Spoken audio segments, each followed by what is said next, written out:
That is God bless you. It must be the rules chairman's cologne that got you. Oh, he doesn't wear cologne. The hour of convening has arrived, and the Senate will now come to order. I'd ask that all unauthorized persons exit our beautiful chamber.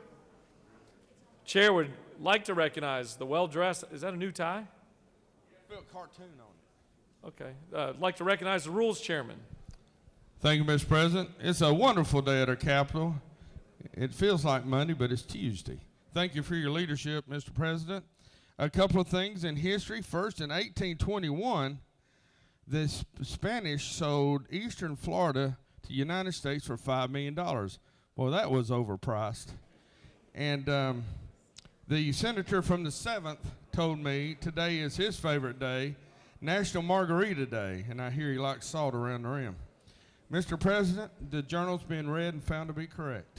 It seems odd that National Margarita Day would be on a Tuesday. That seems counterproductive.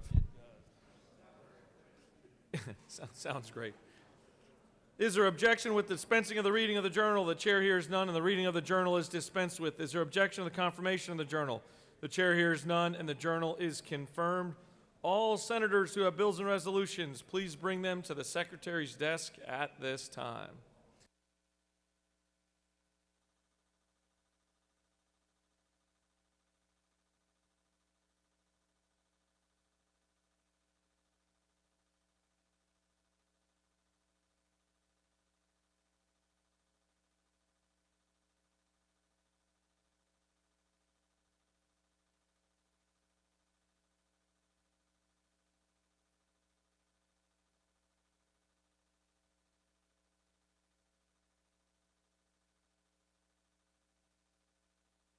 Mr. Secretary, first reading a reference of Senate bills and resolutions, please. Senate Bill 530 by Senator Jackson of the 2nd, a bill to be entitled an act to amend Chapter 2 of Title 20 of the Official Code of Georgia annotated relating to elementary and secondary education so as to provide for limitations on waiver and variance Education and youth. Senate Bill 531 by Senators Jackson of the 2nd and others, a bill to be entitled an act to amend Chapter 1 of Title 22 of the Official Code of Georgia annotated relating to general provisions regarding eminent domain so as to provide for an alternative process. Judiciary. Senate Bill 532 by Senators Jones of the 25th and others, a bill to be entitled an act to amend Chapter 1 of Title 33 of the OCGA relating to general provisions for insurance so as to Insurance and labor. Senate Bill 533 by Senators Brass of the 28th and others, a bill to be entitled an act to amend Code Section 50-18-72 of the Official Code of Georgia annotated relating to when public disclosure not required. Judiciary. Senate Bill 534 by Senators Kennedy of the 18th and others, a bill to be entitled an act to amend Title 50 of the Official Code of Georgia annotated relating to state government so as to provide certain procedural requirements. Government oversight. Senate Bill 535 by Senator Summers of the 13th and others, a bill to be entitled an act to amend Title 50 of the Official Code of Georgia annotated relating to state government so as to provide for targeted Government oversight. Senate Bill 536 by Senators Dixon of the 45th and others, a bill to be entitled an act to amend Article 3 of Chapter 27 of Title 50 of the Official Code of Georgia annotated relating to bona fide coin-operated amusement machines. Regulated industries.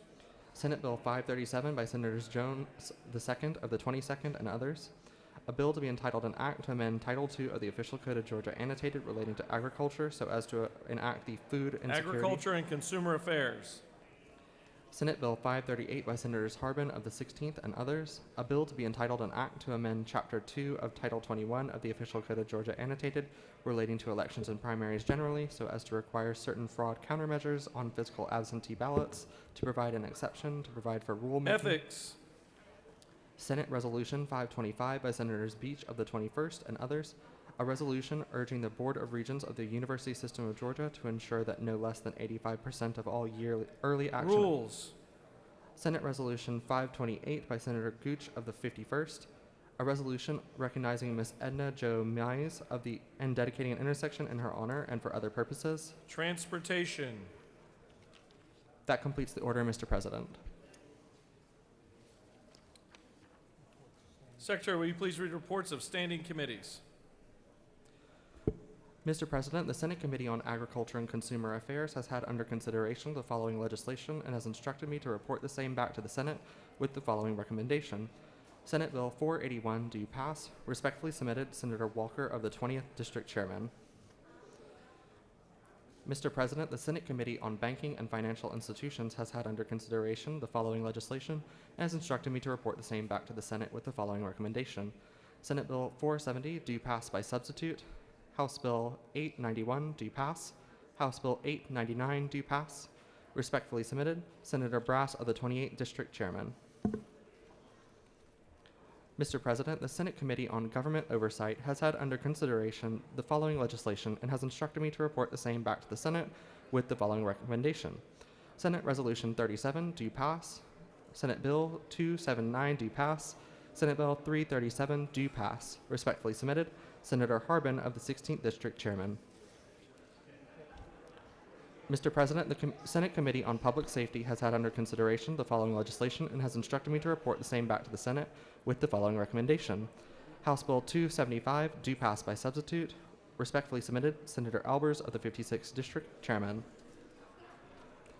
Mr. President, the Senate Committee on State and Local Government Operations has had under consideration the following legislation and has instructed me to report the same back to the Senate with the following recommendation. Senate Bill 522 do pass. House Bill 1142 do pass. House Bill 1214 do pass. House Bill 1250 do pass. House Bill 1265 do pass. House Bill 1285 do pass. House Bill 1300 do pass. House Bill 1314 do pass. Respectfully submitted, Senator Anderson of the 24th District Chairman. That completes the order, Mr. President. Mr. Secretary, will you please read bills and resolutions for the second time? Senate Bill 359 by Senator Albers of the 56th and others, Safe and Secure Georgia Act, an act. Senate Bill 382 by Senator Robertson of the 29th and others, Child Molestation, Misdemeanor Convictions for the Offense of Aggravated Child Molestation by raising the minimum age of victims from 13 to 14, revised provisions. Senate Bill 393 by Senator Dolezal of the 27th and others, Common Carrier Non-Discrimination Act, an act. Senate Bill 397 by Senator Goodman of the 8th and others, General Education Development Diplomas, update and replace terminology, state-approved high school equivalency diplomas, provide. Senate Bill 472 by Senator Kennedy of the 18th, Public Service Commission, description of the election districts for members, change. Senate Bill 479 by Senator Hatchett of the 50th and others, firearms by convicted felons and first offender probationers. Each firearm in the possession or attempted possession of certain offenders shall be charged as a separate offense, specify. Senate Bill 505 by Senator Robertson of the 29th and others, communications officers. 911 communications officers receive training in the delivery of high-quality telephone cardiopulmonary resuscitation, require. Senate Resolution 319 by Senator Gooch of the 51st and others, Electoral College, recognize. Senate Resolution 477 by Senator Mullis of the 53rd and others, Joint Georgia Music Heritage Study Committee, create. Senate Resolution 479 by Senator Brass of the 28th and others, Taiwan, relations with the United States and the state of Georgia, commend. Senate Resolution 504 by Senator Mullis of the 53rd and others, Native American tribes, recognize. House Bill 1028 by Representative Earhart of the 36th and others, Cobb County Board of Education, change description of districts. House Bill 1089 by Representative Smith of the 133rd and others, revenue and taxation, certain violations of registration requirements for motor vehicles operated by motor carriers, increased penalty. House Bill 1154 by Representative Carson of the 46th and others, Cobb County Board of Commissioners, change description of districts. That completes the order, Mr. President. It's now time for a morning roll call. Are there any motions to excuse? The chair recognizes the senator from the 33rd. Thank you, Mr. President, and good morning, y'all. I'll ask for unanimous consent to excuse the senator from the 37th, 38, and 35, sir, for business. 20, 28? I'm sorry, 12. I'm sorry, sir. Let me get this straight here. Without objection, the senators from the 37th, 38th, 35th, and 12th. Yes, sir. Are For business excused. inside the Capitol. Chair Yes, sir. recognizes the senator from the 31st. Good morning, Mr. President. I ask for unanimous consent to excuse the senator from the 54th. Without objection, the senator from the 54th is excused. Chair recognizes the senator from the 20th. Thank you, Mr. President. I ask for unanimous consent to excuse the senator from the 53rd, business inside the Capitol. Without objection, the senator from the 53rd is excused. Are there any additional motions to excuse? The chair sees none. The secretary will call the roll of senators. Signify your presence by voting the yea switch. The secretary will unlock the machine.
It's now time for a morning devotional, and I'd ask that all senators please take your seats.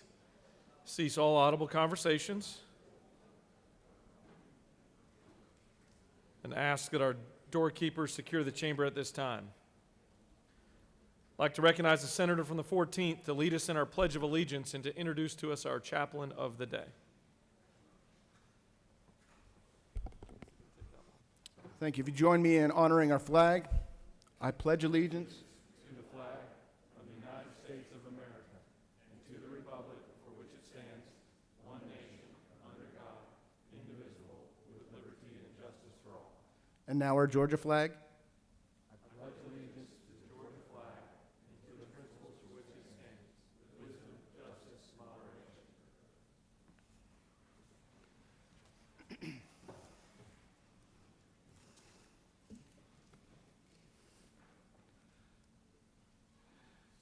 Morning, Senators. Our guest speaker today is Kyle Clayton, the senior pastor at Grace Baptist Church in Cartersville. Kyle graduated from Cleveland High School in Cleveland, Tennessee, where he earned a baseball scholarship to Kennesaw State University, where, as an owl, he pitched all 4 years on the way to earning his Bachelor of Science degree in history education. In 2011, he graduated from KSU and immediately began his teaching and coaching career at Cass High School. Although he loved teaching U.S. history and AP world history, his passion has been and continues to be coaching baseball, softball, and volleyball. In June of 2016, Kyle left teaching to accept a new role, coaching in a capacity as a student minister at Cartersville First Baptist. After nearly 5 years in that role, Pastor Clayton now serves as a senior pastor at Grace Baptist Church, where he will continue to use his teaching and coaching skills to serve the parents, students, and family in the Bartow County community. Kyle is married to Sarah Beth Clayton, a fourth grade teacher at Cloverleaf Elementary School in Bartow County, and they have a 6-year-old son, Wyatt, and a 2-year-old daughter named Hayes. Anyone that knows Kyle knows that he has suffered from a lifelong and seemingly uncurable disease. You see, during the national championship of the 2020 season, we were convinced the Braves were going to the World Series. So me and 3 other pastors, including him, bought our tickets and booked our flights to Globe Stadium in Texas. Unfortunately, we all know now what happened, and they came up short and losing to the Dodgers 3-1. I never realized that Kyle had this condition until we were at the stadium. And he began rattling off stats. Not just one stat, not 2, but he knew the stats of every stinking player that was in the uniform. He continued on and on and on and on until we were in our seats. Once we were in our seats, Kyle knew where they were drafted from, their batting average, literally everything there was to know about them, including family members. He has baseball-itis. I am convinced that if he was a major league coach, he'd take up the mantle where my friend Bobby Cox left behind, kicking a home plate after a bad call. Not really, but maybe.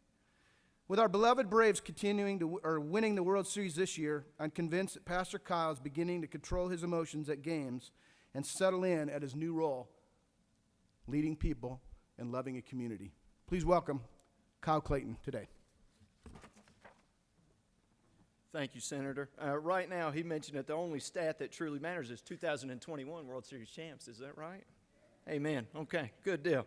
Now, enough baseball talk. It had already been going around Cartersville just how much baseball I would speak, but not too much today. On February the 22nd, I think it's only courteous of us and mindful of us that we recognize George Washington's 290th birthday. So according to the Mount Vernon organization, a story on George Washington goes something like this. On March the 15th of 1783, the officers under George Washington's commands met to discuss a petition that called for them to mutiny due to Congress's failure to provide them back pay and pensions for their service during the American Revolution.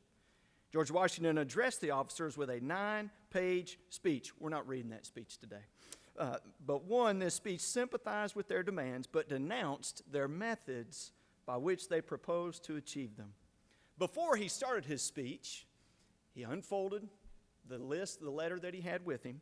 He took out his spectacles, and he addressed the crowd and said, "Gentlemen, you will permit me to put on my spectacles, for I have grown not only gray, but almost blind in the service of my country." By 1783, George Washington was already well advanced in age for his time and also his experiences, and yet this was still before he would serve his 2 terms as President of the United States. The purpose of this statement that he made, even prior to his letter being put down in the thoughts of a mutiny, he so humbly showed the sacrifices that he himself had made for the service of his still very young country. I look around this room, and I notice the years. I notice the spectacles, the gray hair. Some of you have even lost hair, right, Senator Thompson? Yeah, okay, just making sure. It is not lost on me as a 34-year-old the amount of time and the sacrifice that has gone on in this room as you serve our great state and also our nation. I'm thankful for me and my family, for me and my wife. We're thankful for the work that you do now. I've got 2 current Georgians living in my house that are going to be the future politicians and servants of this state. So on behalf of Wyatt and Hayes, I thank you. But as you well know, it's not lost on you that the things that you deliberate over, the things that you vote on now, will also make an impact on the generations to come, especially the unborn, those that we don't know. No doubt about it. Your impact is important. Your work is cut out for you.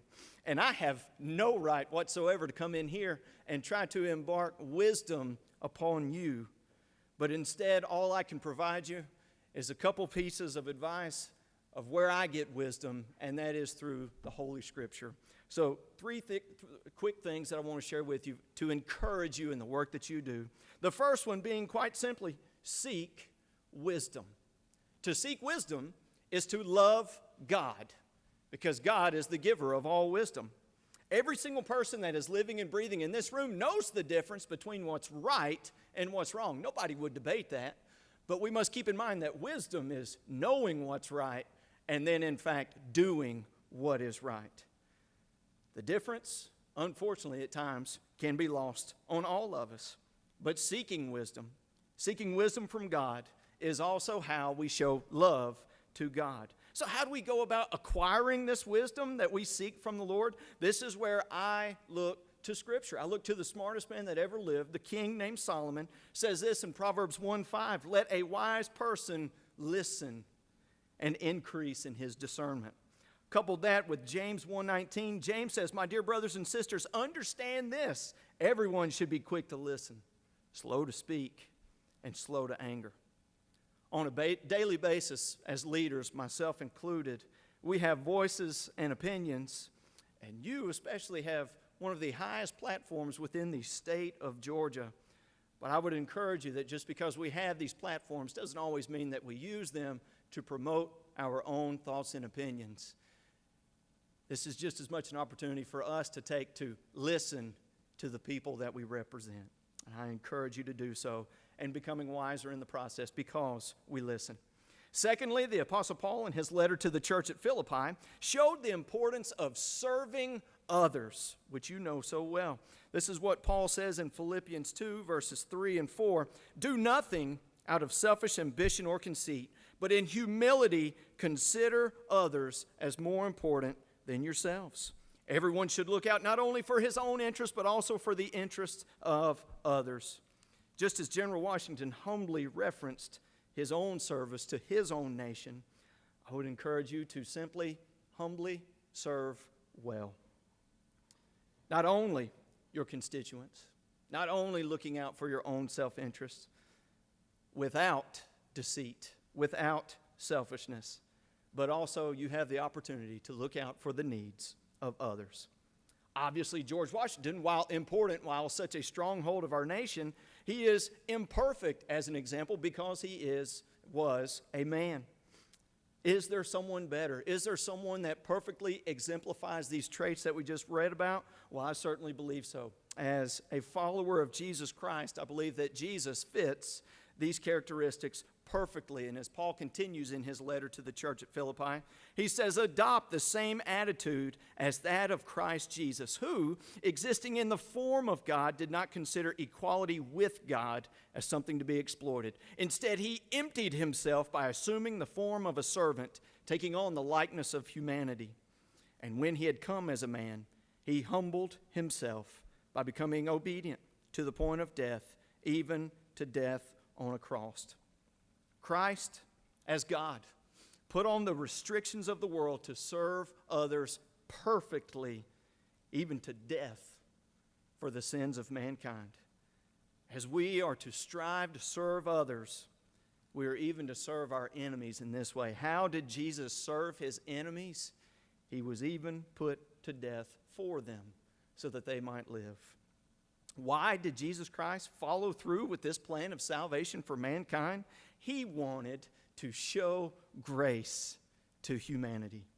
Specifically, through the grace of God, finishing out that stanza, for this reason God highly exalted him and gave him the name that is above every name, so that at the name of Jesus every knee will bow in heaven and on earth and under the earth, and every tongue will confess that Jesus Christ is Lord, to the glory of God the Father. Christ performed the task, became nothing, so that God could be glorified through his grace that he showed to us. The giving of something that isn't deserved. In a world and a country that so oftentimes seems to be coming apart at the seams, I pray that our leaders, myself included as a spiritual leader, I pray that we are known by our grace. The giving that isn't deserved to others, because we have received this grace from our Lord Jesus Christ. In summary, if you are ever in the Cartersville area and you're our guest at Grace Baptist Church, I guarantee you, at the end of every service, you will hear the 3 pieces of advice that I gave to you today, the 3 pieces that I teach our church, that I teach to myself as we say them. We strive to love God, seeking wisdom by listening to him and his word, serve others, not for our own benefit, but for the benefit of someone else, and show grace. Be willing to give that which isn't deserved. Thank you again for your time. It is an honor and a privilege. May God bless you. God bless our state of Georgia, the United States, and lastly, go Braves. Let's pray together. Father God in heaven, we love you. We are thankful for this opportunity that you give us, because as another day is given, your grace is made known to us. Father, we can do nothing to repay this grace. The only thing we can do is surrender. Lord, as these servants here in the state of Georgia aim to serve those around us, we pray, Lord, for your wisdom. We pray for the opportunity to serve others rightfully. And we also pray, Lord, for opportunities to show grace. God, all of these things come from you. Nothing can be done apart from you. We honor and worship you today. In the name of Jesus, I pray all things. Amen. Thank you.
Are there any unanimous consents?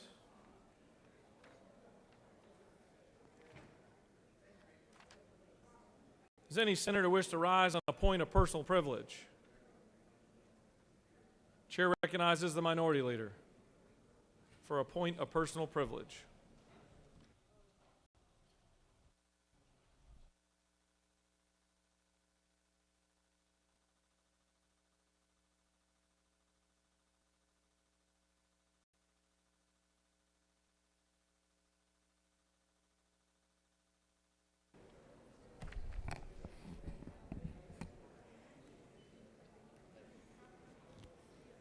Thank you, Mr. President. Good morning, everyone. Just before we began session this morning, Democratic senators and representatives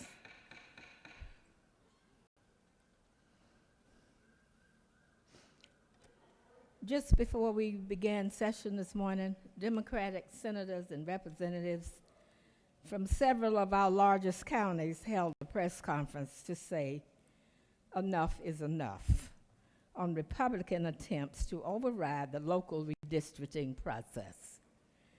When we talk about voting rights in this chamber, we talk about gerrymandering. We are fighting an old fight.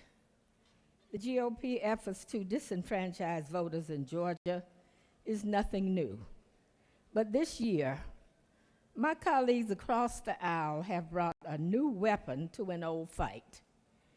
They are using the local redistricting process, which has historically been left up to local delegations, to completely override the will of voters in some of our populous and diverse counties. They are defying precedent and local control to weaponize redistricting at the county level. They want to reinsert themselves. They want to reinsert themselves on county commissions and school boards, despite the fact that voters have said no. Most voters in Georgia aren't aware of the process and don't understand what is happening to them, while Republican legislators are stripping away the power of their duly elected representatives. This is a personal and extreme form of voter suppression, where at times they even appear to be targeting specific candidates who haven't been elected yet. And why? Because they can't afford accountability. Accountability is forcing them out of office, so they are changing the rules to try to retain power. Some Republicans will cry out, but this is our right to draw these lines. Your rights also come with responsibilities to the people of the state, as well as your colleagues in this chamber. Just because you can doesn't mean you should. Thank you, Mr. President. I yield the well. Chair recognizes the senator from the 28th for a point of personal privilege.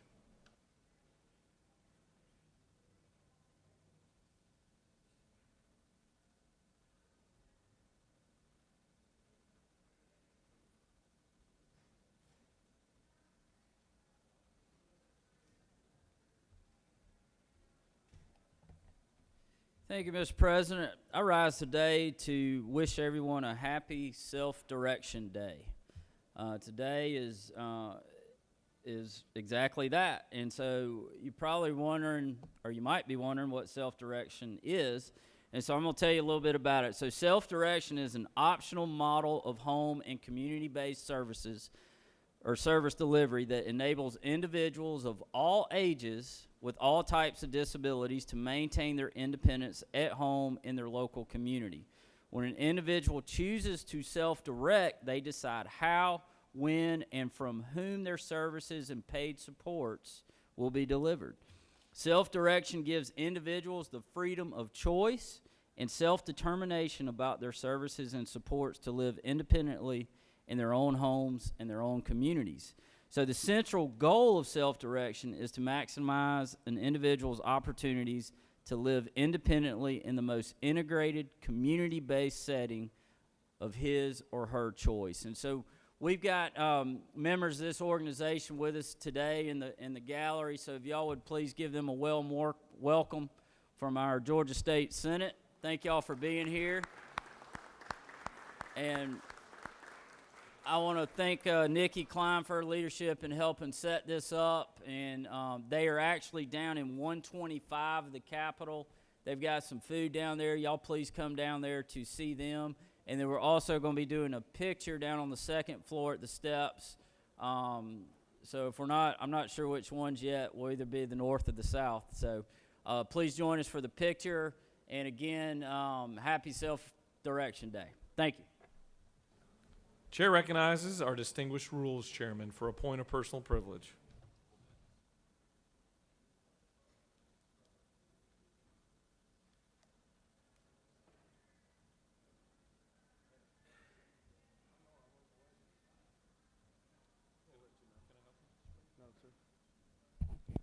Good morning, ladies and gentlemen. Thank you, Mr. President. I here stand before you today from years of being here and understanding the process. Every year I write my local elected officials, my county commissioners and city council members and mayors, and occasionally some of my school boards that are active in wanting local legislation. And in my letter to them, I explain my policy. And my policy is if they give me something like a city to change their charter, I can and have the right to change it according to how I want it too. Because they can't do it unless they have the legislature's support. So when I hear everybody talk about, oh, it's local control, well, it is local control. But we have a say also because it can't be done unless we do it. So if my counties or cities give me something, I have a right to adjust it how I see it too. And I actually tell my folks that I'm going to if I see a need to adjust it.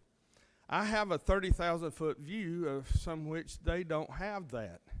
They're dealing with local issues, and I respect that, and I recognize that. However, I, as a legislator, have the right to adjust it according to I see fit too, and my House members. So I just wanted to let you know that's actually what it should happen. You should have the higher authority to adjust it your way. Sometimes theirs is political fighting, and sometimes ours is political fighting. But regardless, as a state senator here in this chamber, doing local legislation, we have a choice to adjust it how we see fit too. Mr. President, through years of experience in doing that very thing, I tell you today it is acceptable, okay, and you should take a lead on maps, on local legislation when it comes to charters or ordinances that we feel that they need to do. Mr. Chairman, Mr. President, I yield the will. Chair recognizes the senator from the 6th for a point of personal privilege.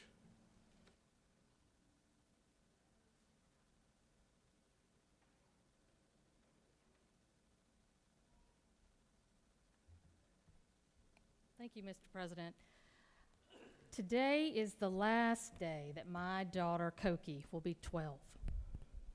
Tomorrow, she will officially say goodbye to childhood and become a teenager. And I just wanted to take a moment to tell her how proud I am of her and how much she is loved. I am not perfect and have made many mistakes. I wish I were more patient, less worried, more present.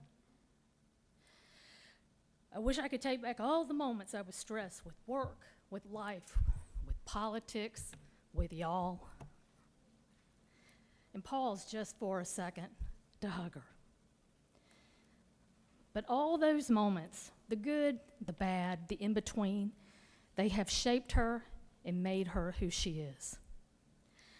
I want her to know that I am her biggest fan and most ardent defender. And I look at her and I see myself in so many ways. Only she is the better version of me. More confident, fearless, and caring. Tomorrow, we will celebrate. But today I say, happy birthday to my sweet, strong girl. I yield the will. Chair recognizes the senator from the 7th for a point of personal privilege. Good morning, colleagues. I know the senator from the 53rd normally gives me a hard time about my red jackets, but today is Blue and Gold Day at the Capitol. We have a lot of blue and gold jackets running around. You'll see a lot of our FFA students from across the state here today, and I have a couple from Berrien County that are in the gallery if they want to stand up, and I think there's a few other blue and gold jackets in the gallery with them. So y'all help me welcome some FFA students to the state capitol today. Thank you, Mr. President. I yield the will. Chair recognizes the senator from the 9th for a point of personal privilege.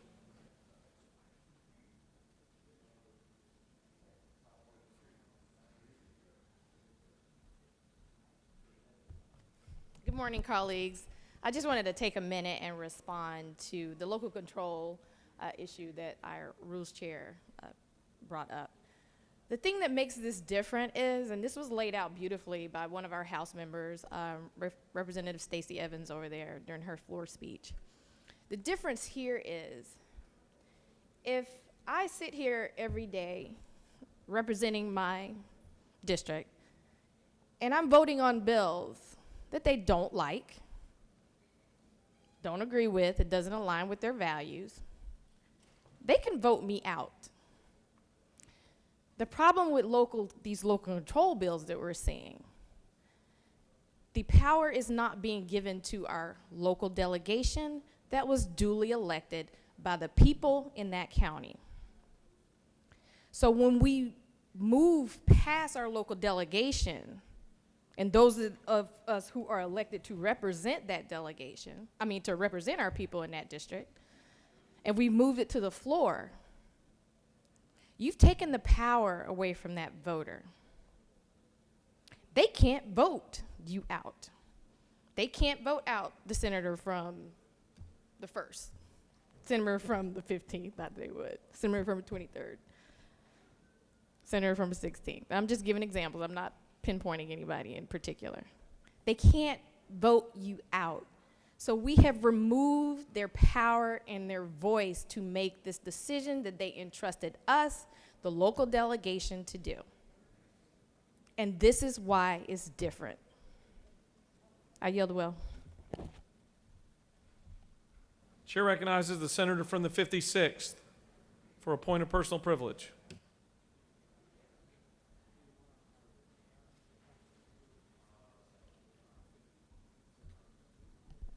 Thank you, Mr. President. Tomorrow must be a good day, although we're not in session. It is my 29th wedding anniversary with my beautiful bride, Carrie. Last year was, without question, the most challenging year of our lives between politics, business, and health with my son. And she is my rock, and she helped guide our family through a very challenging time, and I'm so blessed to have her for this last 29 years, and God willing, for 29 more to come. Thank you. Chair recognizes the senator from the 31st for a point of personal privilege.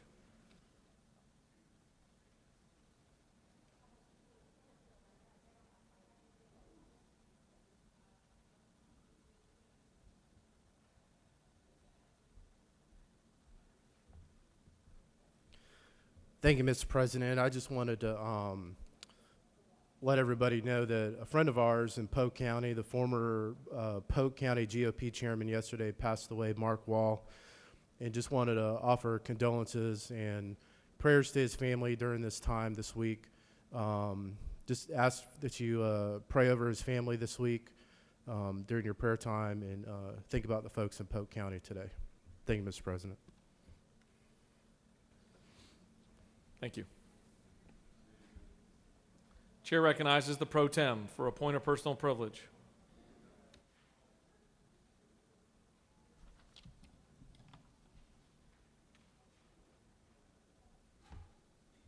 Thank you, Mr. President. I don't know if the folks from the Georgia Restaurant Association are still here. If you are in the gallery, raise your hands. I don't believe they're still here at the moment. But I wanted to make sure that all the members were aware that the members and the staff are invited to the Taste of Georgia today. And it's actually tomorrow. They're extending the invitation today.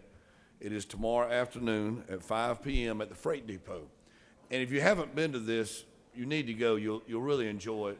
Restaurants from all over the state come in, they spend time, they tell you about their industry, about their food, about their different dishes, and it's a great time to work with these folks and to get to know them. You know, the restaurant industry is surviving, but I don't know of any industry that got hit harder than the hospitality industry and the healthcare industry. I mean, they literally lost tens of thousands of jobs here in Georgia, and they still suffer with supply chain issues. They still suffer with finding workers. And we think about the restaurant industry and what it provides for young people, particularly people of all ages, but many of us had our first jobs in the restaurant industry. Many of us had our first introduction to business in the restaurant industry. Many of us learned personal skills and work ethic from the restaurant industry. And this industry is vital to our state, to our economy, to our health, our well-being, and our quality of life. When people travel, I mean, my friend from the 15th, if he goes to New Orleans, he comes home and guess what he says? Oh, I had the greatest gumbo down there. He comes home and he talks about where he ate, the experience, how he was treated. And that's where we get a lot of the feeling and the ambiance in our community, in our city, and in our state. This is a vitally important industry. The restaurant industry is key to our success and growth. And the restaurant industry lost nearly 15% of all the businesses during the pandemic. They closed permanently. And we expect it to even be greater over the next few months. So as we visit with our folks, our friends from the Georgia restaurant industry tomorrow, 5 p.m. at the Freight Depot, Wednesday, February 23rd, tomorrow, 5 p.m. at the Freight Depot. I know you'll enjoy it. I want to extend a personal invitation. They will all be there, and they'll be excited to see you. Thank you, Mr. President. I'll yield the well. Chair recognizes the senator from the 33rd with a point of personal privilege.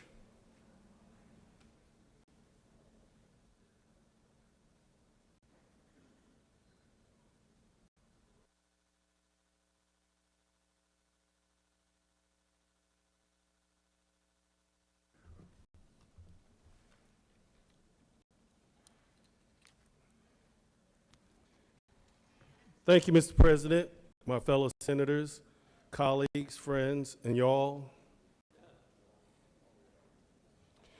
Today is our Black History Moment. Lo Jelks was Atlanta's first black television reporter. Monica Press Kaufman Pearson was at a meeting near downtown Atlanta shortly after her arrival in 1975. As an anchor for WSB-TV, when someone there mentioned a name, she says he always paved the way for her with his landmark career. Lorenzo Lo Jelks, she soon learned, was hired at the station in 1967, becoming the first black television reporter in Atlanta, hot Atlanta. He opened the door for us. He's my hero, Pearson, who would say, who worked at the station for 37 years. Jelks is humble about his role in Atlanta's television history. His transition to television wasn't easy. The station initially didn't show Jelks' face on the air, fearing a backlash from some white viewers.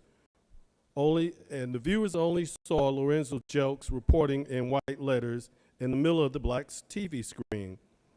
I didn't complain about it because I didn't have control over it, he said. Jelks' journey to Atlanta began in St. Petersburg, Florida, where he grew up. Like many broadcast reporters on that time, he started in radio. In 1955, Jelks ran a weekly music show on a local radio station as a high school student. He graduated from Clark College, now Clark Atlanta University, in 1961, and was the operations manager at WIGO-AM, an R&B radio station in Atlanta, when he got the call from WSB-TV. They told him that he will become the first Negro TV newsman in Atlanta. His hometown paper, now called the Tampa Bay Times, reported it in the June 5th, 1967 edition. His first day at work was on June 12th. Excuse me. News outlets were under unprecedented pressure to hire black reporters at the time. President Lyndon Johnson that summer commissioned a report in the wake of riots in several large cities that concluded that the news media generally failed to report adequately on the causes and consequences of civil disorder and on the underlying problem of race relations. The report recommended including and recruiting and retraining more black reporters. WSB managers told Jelks they hired him in part because the station needed a black reporter. Station officials insisted he would not solely cover news impacting the black community, but news across the city. Jelks understood the significance of his position, and he would arrive early at work before the other reporters to read the newspaper to familiarize himself with the day's top stories. Jelk traveled to other cities with mass transit systems for reports on Atlanta plans for what would eventually become MARTA. He also interviewed Jimmy Carter during his 1970 gubernatorial run, and for many, his most memorable assignment was interviewing Ku Klux Klan leaders before they had a rally at Stone Mountain. Other Atlanta news outlets began hiring black reporters. Atlanta Journal hired its first black reporter, Harmon Perry, in 1968. Billy Suber Aaron, Joycelyn Dorsey, Emmanuel Hall, Felicia Jeter, and Ron Saylor Sr. became familiar faces across Atlanta's television screens in the subsequent years following Jelks. Jelks worked at the station until 1976. He returned to his first love, radio, despite offers to become an anchor at stations and to report also for NBC News. He started a radio station, WAUC AM, developing projects such as Campus Spotlight, which highlighted life and education on historically black colleges and universities nationwide. Jelks also founded the AUC Digest, a newspaper serving the Atlanta University Center, which he still publishes. And that is your Black History Moment. Mr. President, I yield well. Thank you, Senator. The chair recognizes the senator from the 40th for a point of personal privilege.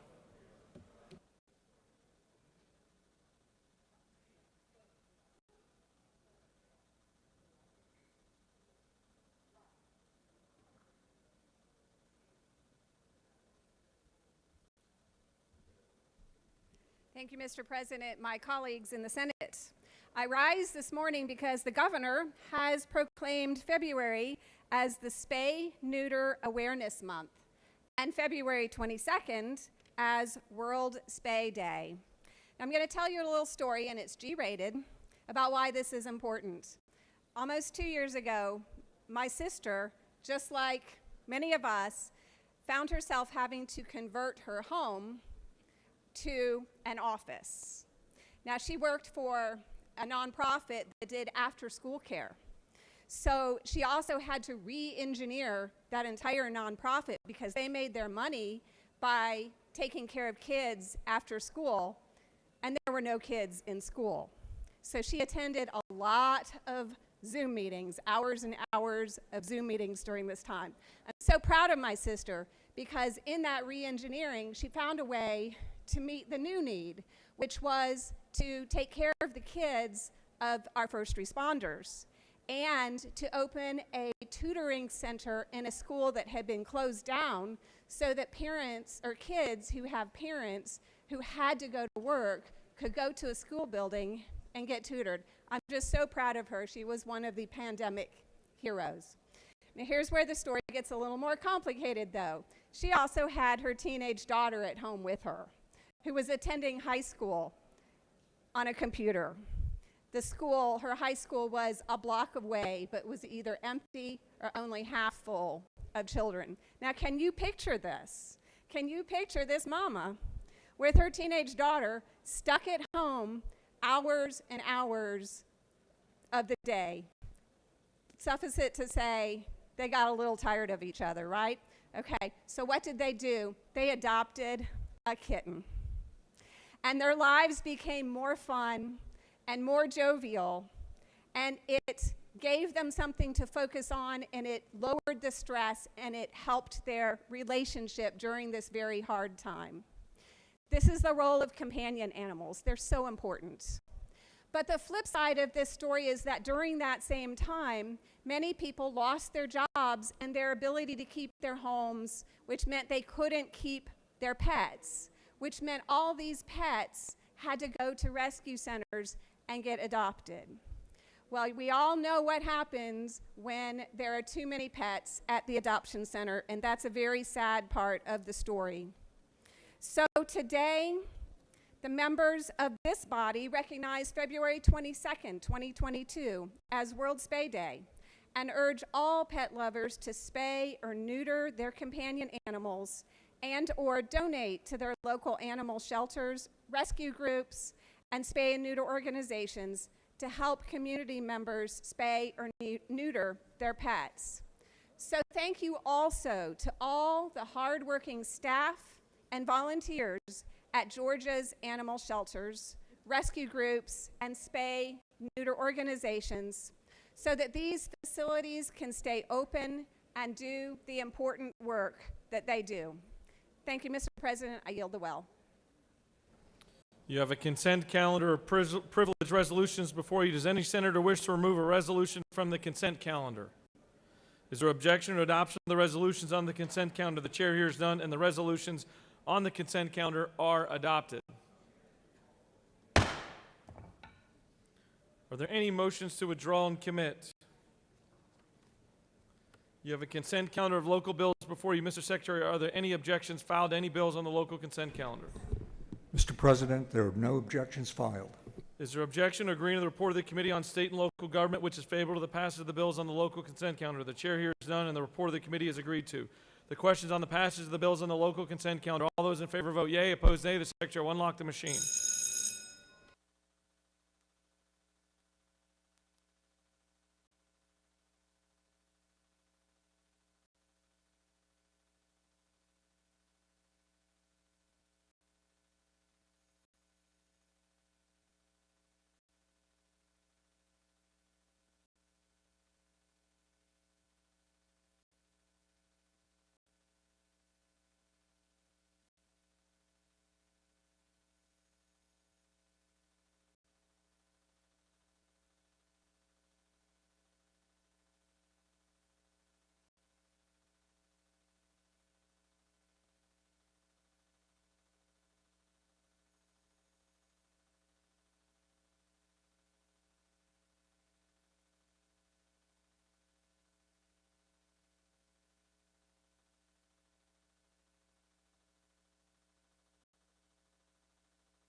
On the passage of the bills on the local consent calendar, the yeas are 54, the nays are 0, and the bills having received the requisite constitutional majority are therefore passed.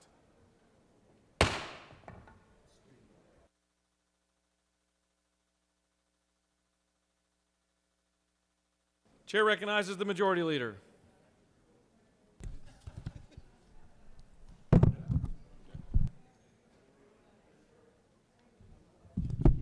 Mr. President, I ask for unanimous consent that the bills that were passed on the local consent calendar be immediately transmitted to the House. I'm not sure what's going on there.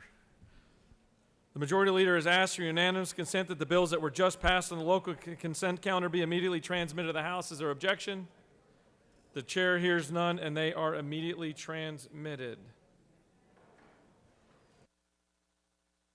We are now going to move on to the rules calendar. Mr. Secretary, can you please read the caption of Senate Bill 395? Senate Bill 395 by Senator Hatchett of the 50th, a bill to be entitled an act to amend Code Section 15-6-2 of the OCGA relating to the number of judges of superior courts so as to provide a third judge of the Superior Courts of the Mountain Judicial Circuit to provide for the appointment of such additional judge by the governor and for other purposes.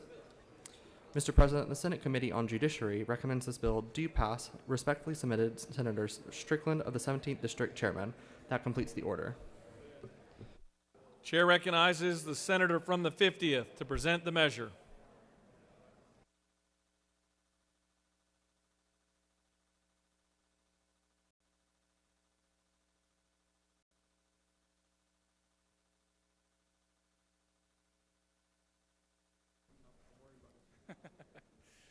Thank you, Mr. President.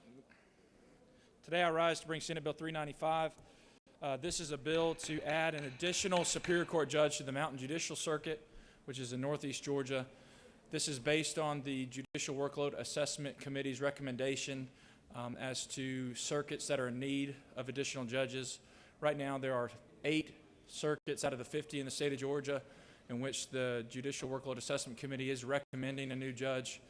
Right now the Mountain Judicial Circuit is listed as number 3, and this bill will help follow that recommendation and get a 3rd judge to the Mountain Judicial Circuit. If there's any questions, I'll happy to yield. You have no questions. Thank you, Mr. President. I yield the will. Does any other senator wish to speak for or against Senate Bill 395? The chair sees none. Is there objection to agreeing the report of the committee which is favorable to the passage of the bill? The chair hears none. The report of the committee is agreed to. Is there objection to the main question being ordered? The chair hears none, and the main question is ordered. Questions on the passage of the bill? All those in favor vote yea. Opposed nay. The secretary will unlock the machine.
On the passage of the bill, the yeas are 51. The nays are 1. This bill, having received the requisite constitutional majority, is therefore passed. I've always wanted to be standing up here when you do that and me jump back and grab my finger like I did. Mr. Secretary, can you please read the caption to Senate Bill 449? Senate Bill 449 by Senator Dixon of the 45th and others. A bill to be entitled an act to amend Part 5 of Article 16 of Chapter 2 of Title 20 of the OCGA relating to review and removal of students in elementary and secondary education so as to provide for the protection of the fundamental right of parents to direct the upbringing and education of their minor children from undue infringement by a state or local government entity and for other purposes. Mr. President, the Senate Committee on Education and Youth recommends this bill do pass by substitute. Respectfully submitted, Senator Payne of the 54th District Chairman. Mr. President, the Senate Committee on Education and Youth offers the following substitute to Senate Bill 449. A bill to be entitled an act to amend Part 5 of Article 16 of Chapter 2 of Title 20 of the Official Code of Georgia Annotated relating to review of removal of students in elementary and secondary education so as to provide for the protection of the fundamental right of parents to direct the upbringing and education of their minor children from undue infringement by a state or local government entity, local board of education, or other governing body, and for other purposes. That completes the order, Mr. President. Chair recognizes the senator from the 45th to speak to Senate Bill 449.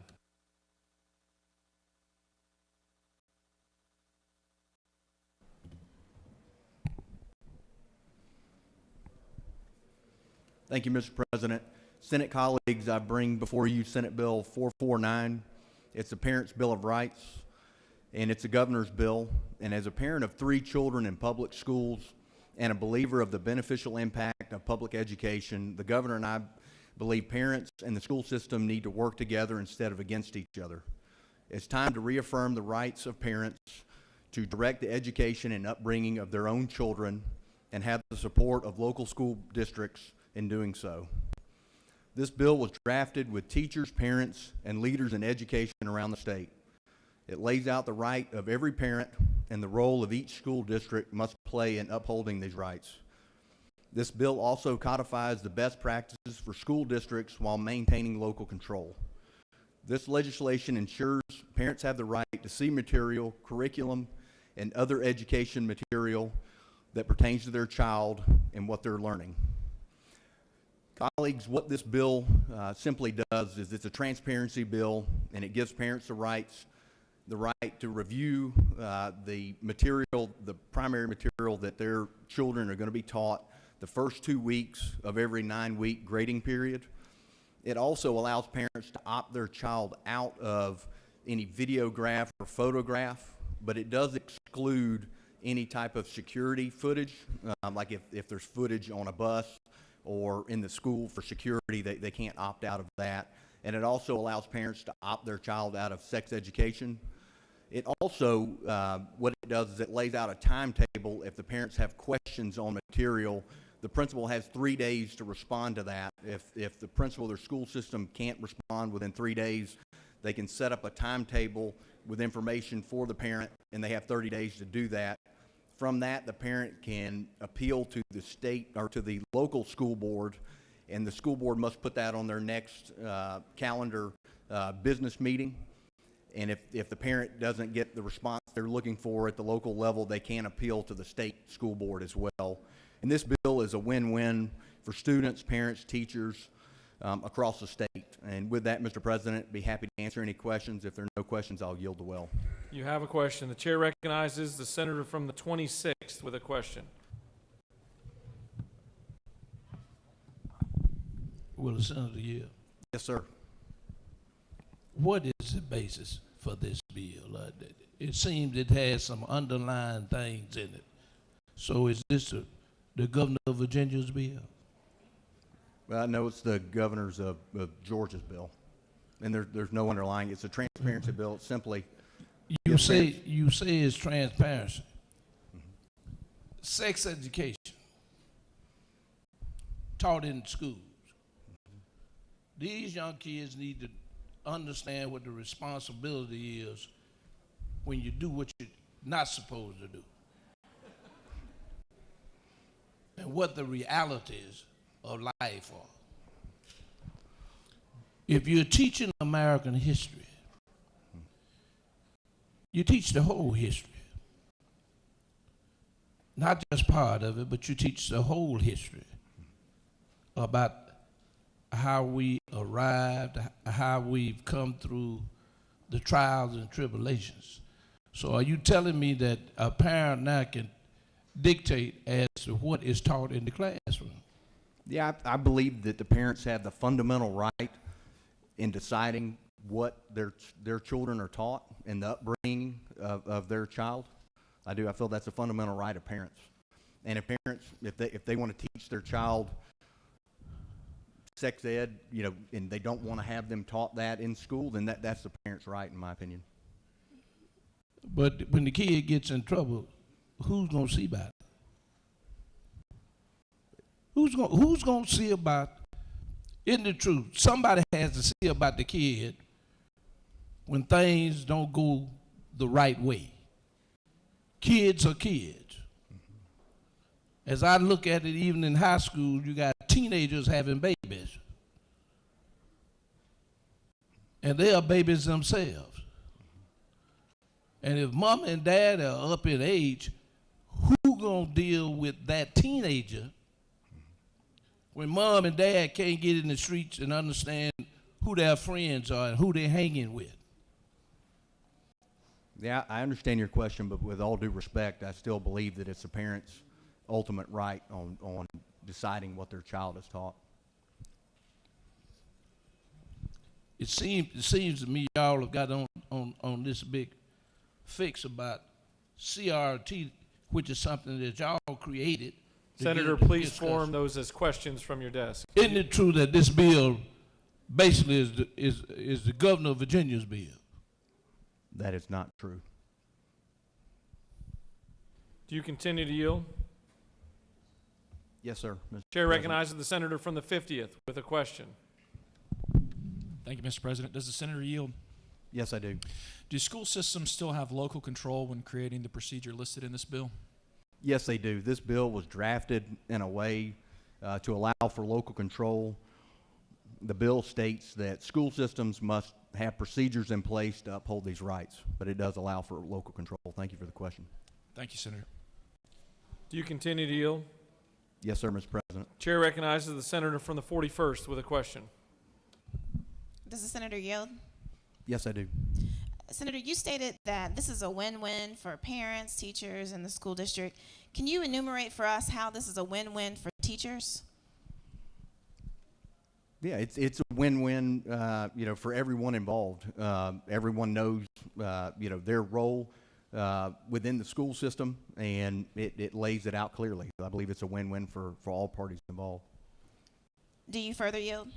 Yes, ma'am. Senator, is it not true that teachers who spoke in the committee and the organization that represents teachers opposed this bill? I don't know if they oppose this bill, but I've heard from dozens of teachers. I actually spoke at a school Friday where I had over a half dozen teachers commending me on this bill. Do you further yield? Yes, ma'am. Isn't it true that the curriculum for schools are set by our local school boards and not by individual teachers themselves? Primary material is yes. So, do you further yield? Yes, ma'am. Why does this bill put the onus on local principals to provide these materials as opposed to the school board and the school superintendent, who are the ones who actually create or oversee kind of that curriculum? Why is this having any impact on our local schools as opposed to going to the school district level? This bill, laying it out this way, it's more efficient at the local level. Can you reiterate? Can you further speak to how that's more efficient when you've just told me that it's the school boards who are responsible for laying out the curriculum for their entire school district? It's more efficient for individual teachers to do so. Do you yield for one last question? Sure. Would you consider it a reasonable approach to have school boards, the school district level, provide these materials to the parents upon request, as opposed to adding burdens to an already overburdened school system as it relates to their teachers and principals in classrooms? I disagree with you. I don't think it's overburdensome. Do you continue to yield? Yes, sir, Mr. President. Chair recognizes the senator from the 31st for a question. The senator yield? Yes, I do. Senator, is it not true that whether you're a mom, dad, grandparent, or guardian, if you have a healthy relationship and you're involved in your kids' day-to-day in the classroom, a lot of the things that are in this bill is basically creating an opportunity for parents that if they don't have that same opportunity in communities? Yes, I agree with you 100%. You further yield? Yes, I do. Senator, isn't it not true that those same moms, dads, grandparents, and guardians are responsible for electing local school boards to carry out the wishes of the citizens of their local cities and counties across Georgia? Yes, they do. Senator, you yield for one more question? I do. Is it not true that at the end of the day, whether you're a mom, dad, guardian, grandparent, taking care of a child in this world, that you know what's best for that child in the home, in the classroom, on the streets, wherever that kid goes every single day before the government does? Absolutely. Thank you, Senator. Thank you. Do you continue to yield? Yes, one more question. Chair recognizes the senator from the 10th with a question. Thank you, Mr. President. Would the senator yield? Yes, sir. Senator, help me if you will. I notice over on page 3 that it talks about the rights, if you will. Can you tell me how a parent would exercise these rights? Yes, I believe I alluded to that in my opening statement, you know, that they have the right to request information about materials to their principal or their school system.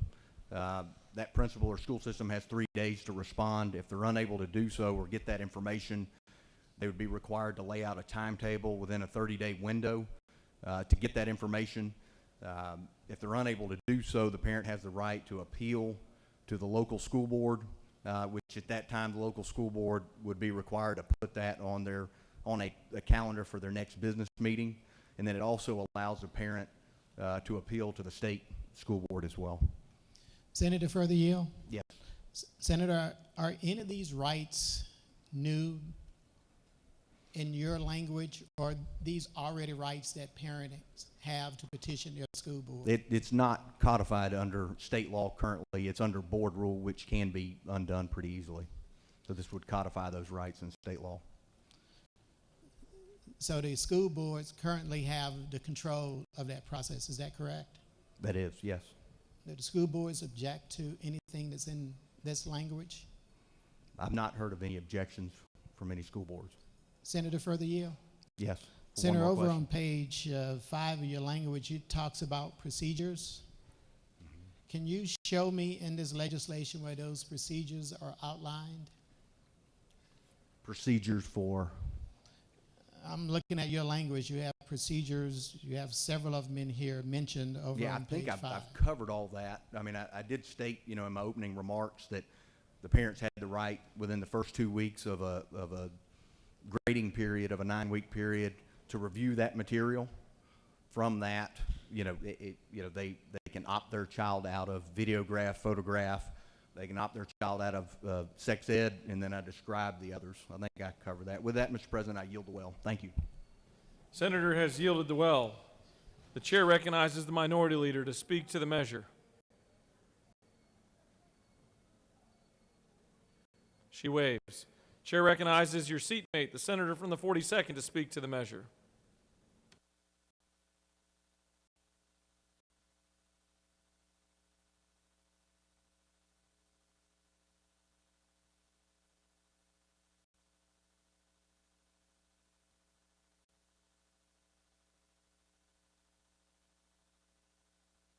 Thank you, Mr. President. I rise in opposition to Senate Bill 449. This legislation takes a process currently managed by our local school districts and duly elected local school boards that currently can be done in a way to promote engagement in our schools, to encourage conversations between teachers and parents, and to build school district community, and instead turns it adversarial. Parents across Georgia are invited to back-to-school nights and regular parent-teacher conferences. At any time, if a parent has a question about curriculum, they're encouraged to talk to their child's teachers or principal. They can get involved in the PTA, attend school board meetings, and many do.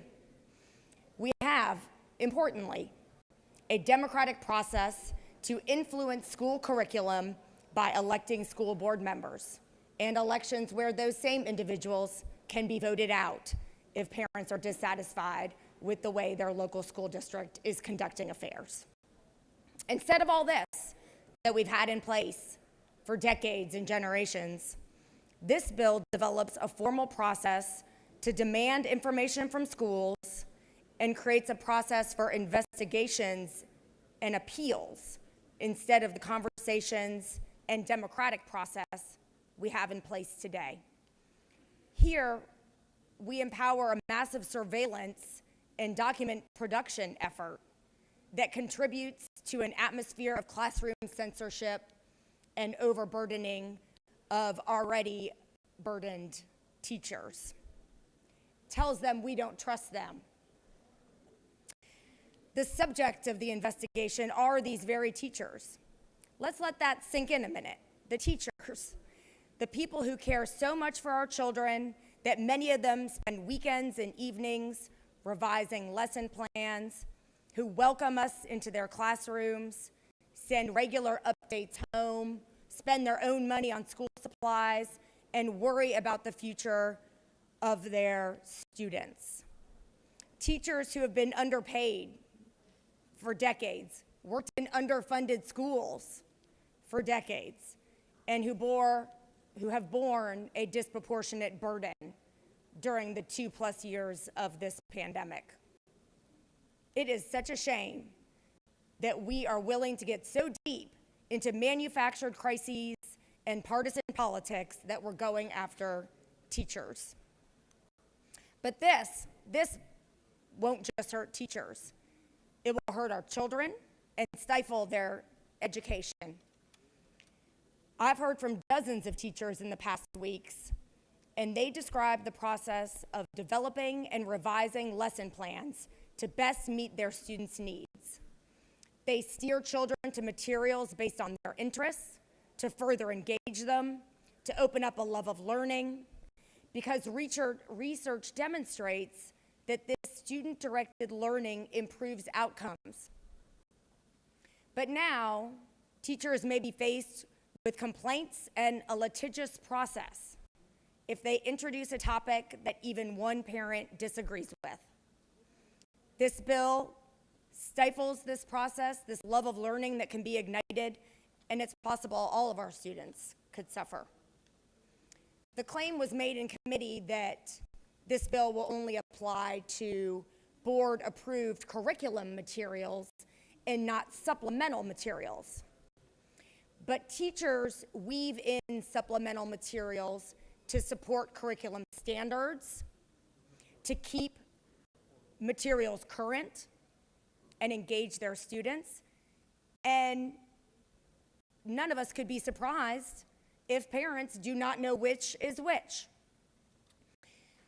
This will cause confusion, and complaints will not be limited to board-approved curriculum materials.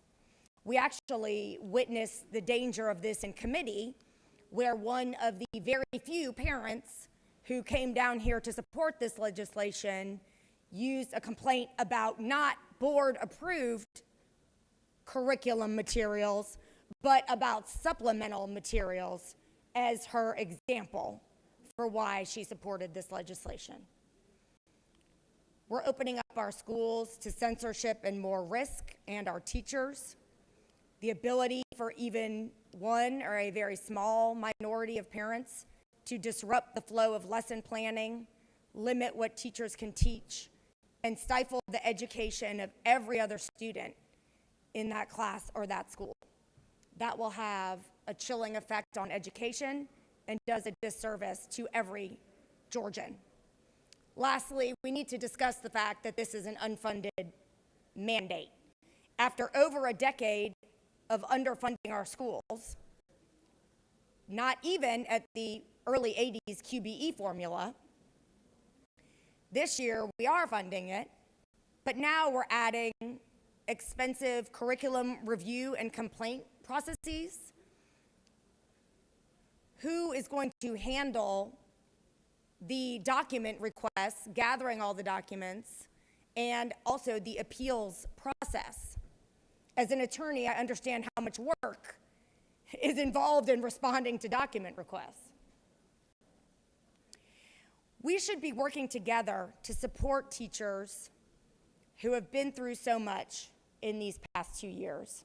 Support teachers who, despite the low pay and the opprobrium cast upon them and ginned up, frankly, by members of this body for partisan political games, are still willing to be teachers. It's not really a surprise when faced by bills like this that we lose so many teachers within the first 5 years, that we have a teacher shortage that's headed quickly towards a major crisis, and that people, when weighing their careers, choose something else, and that many longtime teachers tell young people currently looking at careers and who are in college that no, they would not go into teaching today. We should support the community building our schools instead of trying to empower silly complaints to tear it apart. Thank you, Mr. President. I'll yield for questions, and if there are none, I will yield the well. You have a question. The chair recognizes the minority leader with a question. Can you move aside, please? Thank you, Mr. President. Senator, will you yield? I do. You have your bill with you. I do. On I page do. 5, lines 104 and 105, there's a procedure for parents to object to instructional materials. Yes, I see that. Mhm. Are you concerned that this might result in a watering down of education materials and teachers make an effort to please the parents more?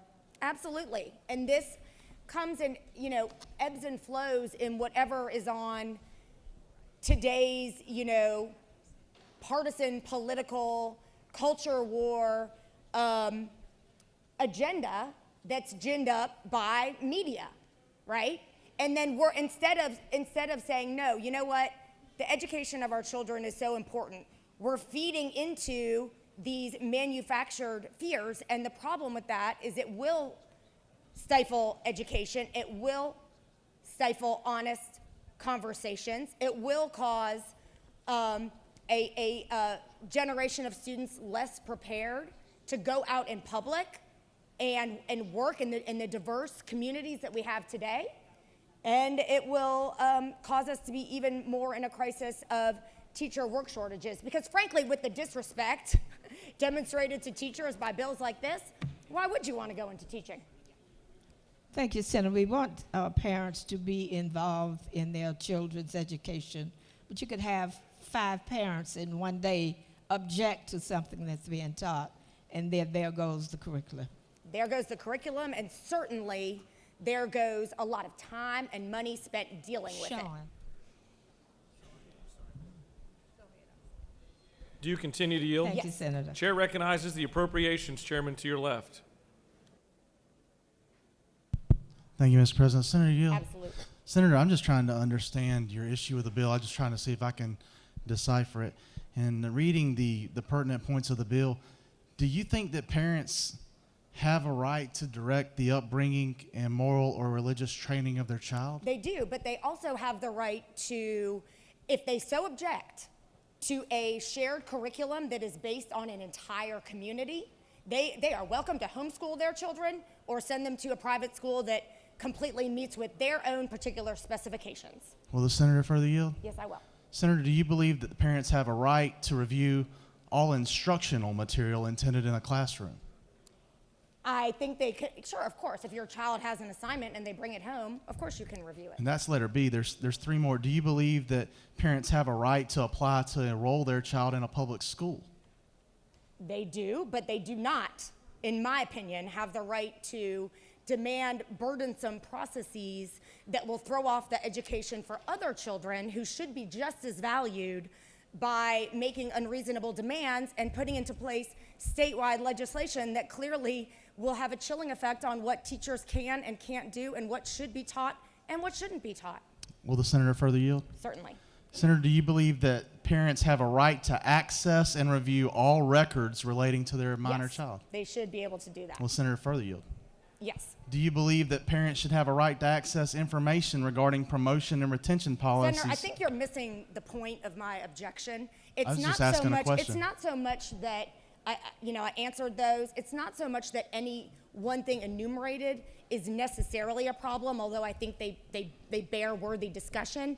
What's a problem is the massive surveillance effort and the distrust, the casting on, the mistrust, and the climate of censorship that this emboldens. That's the problem, Senator. Will the senator further yield? Certainly. Senator, you said there's no one thing. You didn't tell me one thing that I mentioned that's in this bill that you had an issue with. When we talked about the records pertaining to the child and the things being taught in the classroom, you agreed with me that those things should be available and parents should have rights to them. I'm still just trying to understand, if you don't have issues with that, what you have issues with in this bill. I think I explained already that I have issues with the administrative and burdensome process set up, the confusion created by the ability to even have a administrative process involving appeals, the atmosphere of censorship it creates, the division it causes between parents and teachers in already strapped and under-resourced schools. Those are my objections, Senator. Senator, further yield. Certainly. It sounds like then that you think the parents should have this right, but have no ability to enforce it, which I don't think they would have a right if they can't enforce that right. I don't think that, as I said in the beginning of my remarks, there are plenty of ways for parents already to be involved and invested in their kids' education, and it's worked quite well for many generations. And an enforcement mechanism, I think, is unnecessary, unneeded, and that the cons of setting such a thing into place vastly outweigh any pros that could be achieved. Do you continue to yield, Senator? Certainly. Chair recognizes the Majority Whip with a question. Thank you, Mr. President. With Senator Yield, of course, you made a comment a moment ago that if a parent didn't like what was being taught in their child's classroom, they had basically two choices. They could homeschool their child or they could take them to a private school. Is that correct? No, that's not what I said, Senator. What I said is there are many ways currently today to, if you don't like something, to influence that discussion, not least of which is running for school board or organizing to elect people that you think better represent your values. But no, I don't think that when we talk about public education, we are educating the broad community. And if that just doesn't work for someone or their family because their ideological or religious beliefs are extremely rigid and just don't fit in with what the broader community is doing, then they are free to not choose public school, which is actually something also mentioned in this bill. Thank you. Will you further yield? Certainly. Most people can't afford a private school to send their child to, but isn't it true that over 50% of the state's budget that we work on every year dedicated to public education in Georgia? I believe it is that much, 50%. Thank you. And so isn't it further true that if we're going to spend 14, 15, 16 billion dollars of our state taxpayers' money for public education, should the parents not have a right to question where that money's being spent and also what their children are being exposed to in the classroom? But Senator, see, they already have that right. And that's why we have democratically elected school boards. This legislation does nothing to advance any worthwhile conversation along those lines. Instead, it has all the cons that I've already described. Have you been to a school board meeting in the last 2 to 3 years? I have. Did you get an opportunity to speak about these issues in that public meeting? I didn't have any issues I was raising at that particular meeting. Isn't it true that most of the time if you want to speak to a school board body that you have to sign up in advance and you're only given 1 minute or 2 minutes to speak? That sounds a lot like how we do things down here. Well, isn't it further true that the minority leaders ask about line 104 and that she and you object to allowing parents to have procedures on how they would question material that's taught in the classroom? Why would you object to that? But see, again, Senator, you're missing the point. That's not really what this bill is about, and that's not really what it does. Those rights already exist. Those conversations already exist. Parents are free to run for school board.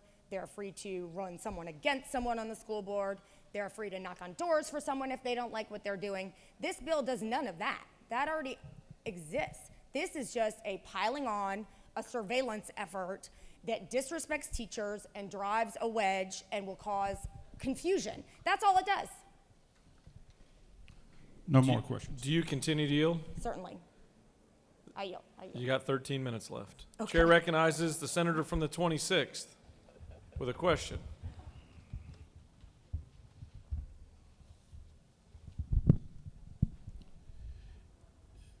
Isn't it true that these particular things are already in law? That's, and yeah, that they can question the school board and have consultation with the teacher, all of that. But now, isn't it true that now we're talking about codifying it in state law? And then it's also true. This is about teaching history, what happened in this country. It has a history. Georgia has a history. And that's what it's all about. And, you know, we need to understand we are all here, isn't it true that we are all here as elected officials? It's true. But there were trials and tribulations for us to get here. That's true.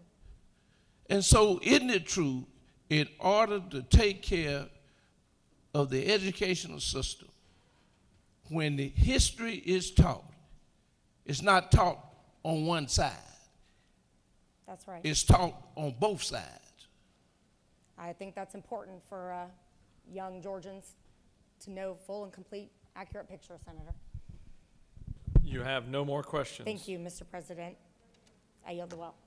Chair recognizes the senator from the 28th to speak to the measure.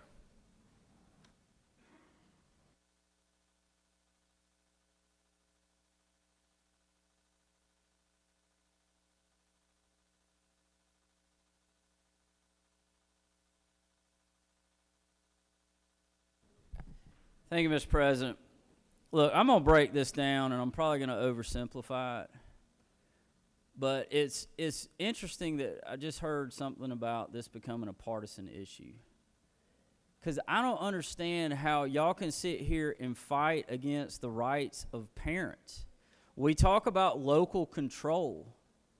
There's nothing more local than the individual. There's nothing more local than the love between a mother and a child, a father and a child. That is as local as it gets. So this bill is not about local control.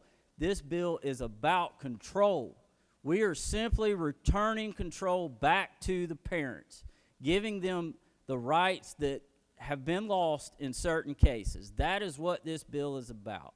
So we come down here and argue and make this a partisan issue. I don't know how you can go back in your districts and look parents in the face and say, I'm against you. How can you do that? Shame on you. I yield the well. Chair recognizes the senator from the 29th.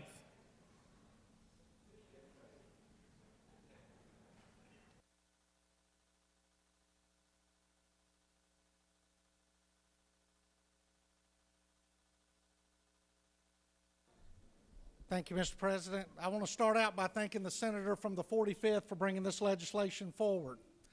I became a single father in 1999 and had custody of a son and daughter in elementary school. I was a full-time law enforcement officer, worked nights and days, worked weekends and holidays, and I had a good family that stood around me and supported me. But when it came to the education of my son and daughter, that was my responsibility. When it came to talking to my son and daughter, having that talk, it was my responsibility. When it came to talking about my children about faith, it was my responsibility. They can go into my house today, and I have a library of over 1,000 books, and it's everything from civil rights to civil wrongs, from one side to the other. There's everything in there from good crimes where people were trying to be the Robin Hood to horrendous crimes. There's all the classics in there, everything they want to read, because it was my responsibility as a father to help with my children's education.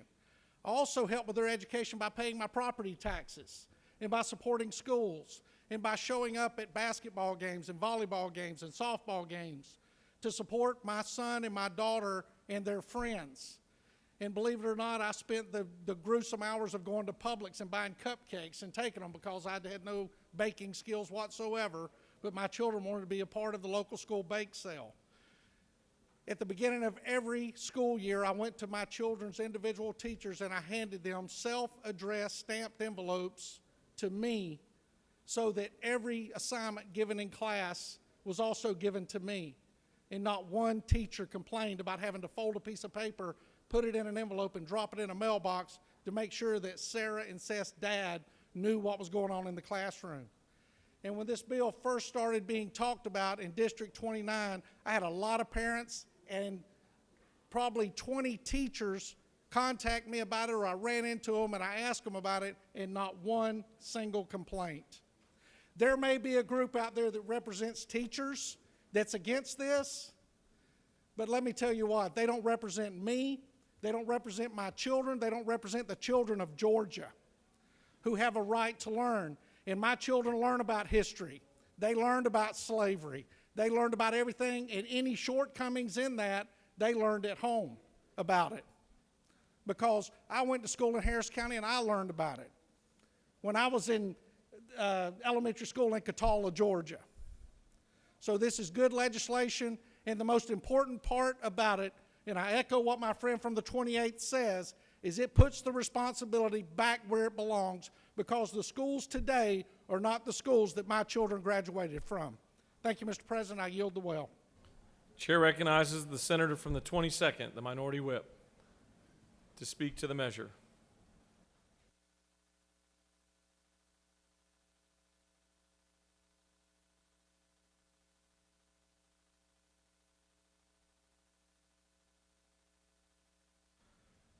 Thank you, Mr. President. I'll be brief. I rise in opposition to this bill just for various issues that I have, because I actually have serious questions. And I really mean that. I actually have serious questions about what certain things mean in it. And my colleagues have spoken to some other aspects of the bill that are problematic. But I want to look at some of these questions that I have, and also a couple of comments. Starting off by saying we do not have a civil rights statute in Georgia, which means really anything that anybody says as far as how the court's going to rule on a compelling state interest on a state law, they don't know the answer. We don't have a civil rights statute in Georgia. We don't have any laws from a state perspective that has to survive compelling interest and strict scrutiny. So this is really a first from a state's perspective. My first question is, on line 40, it says no state or local government entity, and it's not defined. Does that apply to us? Does that mean that every bill that we now make from this point forward must withstand strict scrutiny? Does it apply to our budgeting process? Because we define governing body. Governing body is your school board, so that's defined. But no state or local entity, I don't know if that means the state legislature now, for every legislative bill dealing with education that comes forward, has to pass strict scrutiny, because it clearly says that, and there's no definition in here to say it. And so that's just one major question. And I also want to leave you with, the legislature says what it means and means what it says. So you can go grab another statute and say, well, state government or local entity is defined this way, but the court's going to say, well, they didn't define it in the bill, and the clear language of the bill says state government or local entity. So the state government, meaning the Georgia General Assembly, now anything dealing with education must pass strict scrutiny. It must pass the compelling interest test. If it does, maybe it does. That's something we should be wrestling with publicly and understand that that may be a road that we're actually going down. On the issue as far as dealing with sex education and dealing with the right to know, that's actually covered in federal law that already exists. Same thing with religion. So in some extent, you're just repeating that. It's not really necessary. But let's go even further. Because when you start talking about on line 87, line 87 talks about inalienable rights. It talks about inalienable rights. I don't even know what that means. What are inalienable rights? What are inalienable rights? How is that defined? So we're saying that we have these fundamental inalienable rights that parents have. We've never defined those before, and it becomes important in this sense.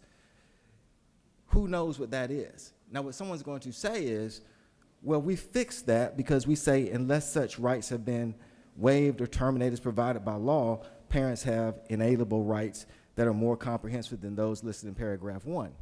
And so what you're going to say is, see, we've covered that because we said unless otherwise provided by law.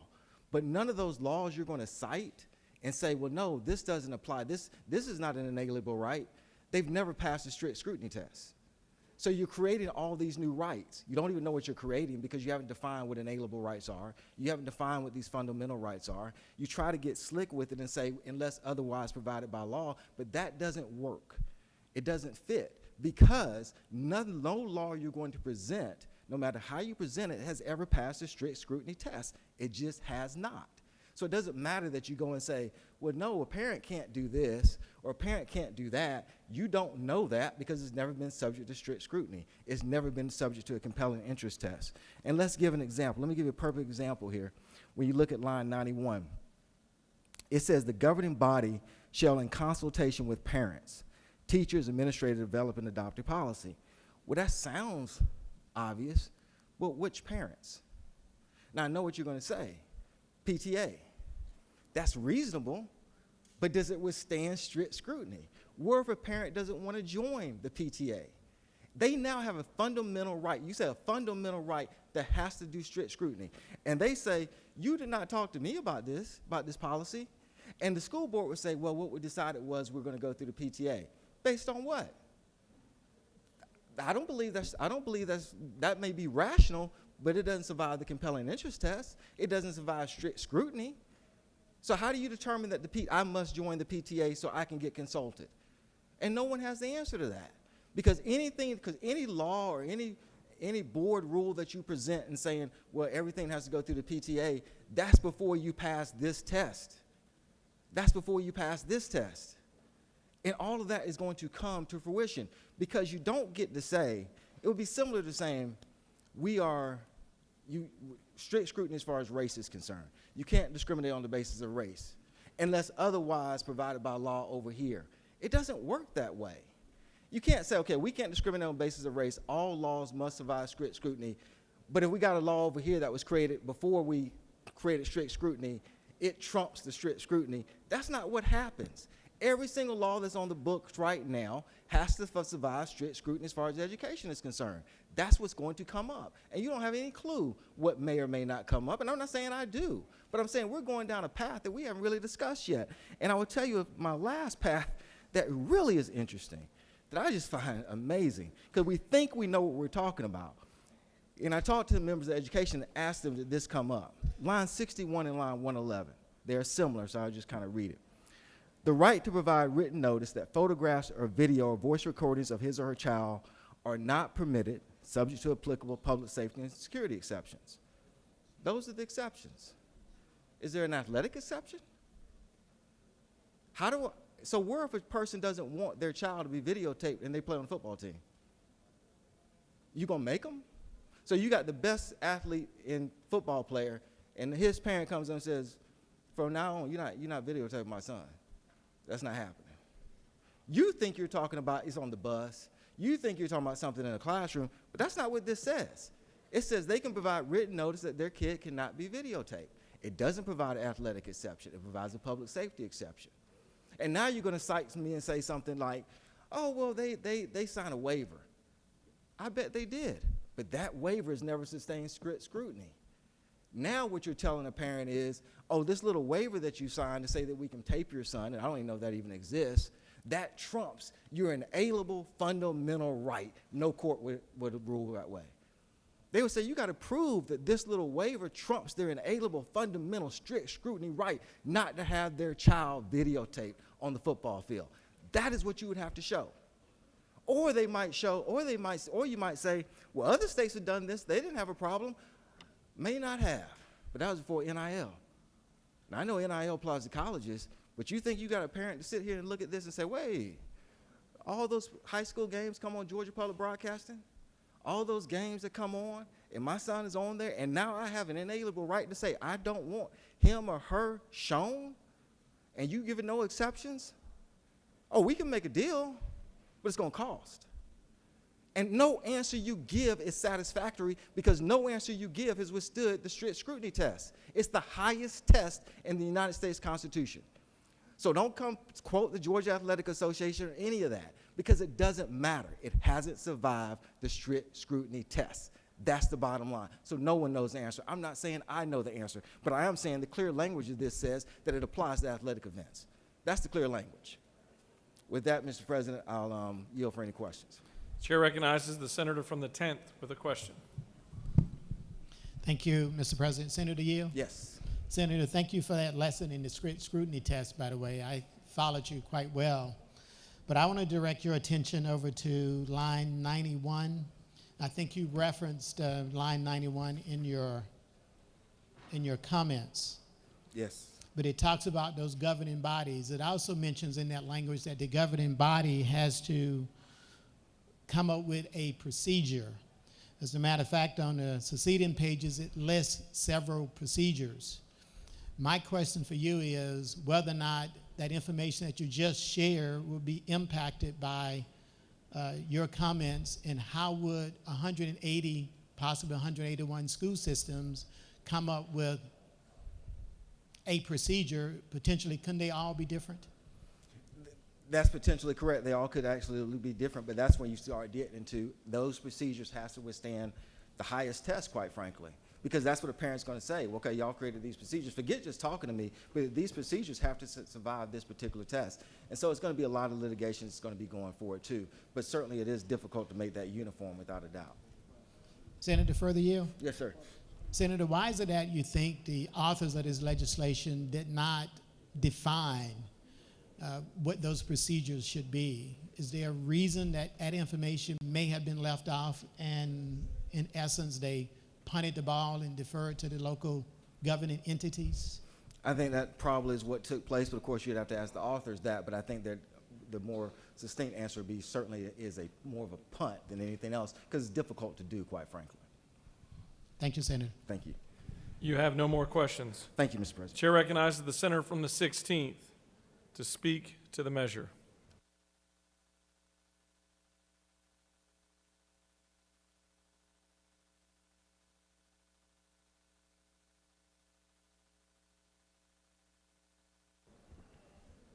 Thank you, Mr. President. Appreciate it. Would like to speak in favor of the bill. I think what we've seen as we've watched the COVID issues and all the issues that have occurred with education, we've watched people being educated at home via online, and our parents have learned more about what their children are being taught than ever before. And that's caused part of the concerns of what we've seen. The things that I see is number one, the children belong to their parents, and the parents have a right to know and to speak on those issues, and to be able to speak to the people that they ultimately pay with their tax dollars. That's the issue that we see. Parents pay for our schools. Now, many of the people in this chamber and other places choose to educate their children privately or homeschool them. And that is a double pay if you look at it. They pay for it and then don't use the facility because they chose not to. But the people we need to be with, the people we need to stand for, is the people who can afford private education or cannot educate at home. They still should have a voice in the education of their children. And they're the ones who can least afford to do it, still need a voice. The people who can't pay still need to be heard. And this bill gives a parent, I believe, the voice that they need for their children. We need that voice to be heard. A school board needs to be accountable, but this is another way in which a parent can have a voice in what's going on in the education of their children, and those children belong to them, and they need that voice. And I believe this is all about freedom of speech for the voice of their children. Thank you. Senator has yielded the well. The chair recognizes the senator from the 9th to speak to the measure.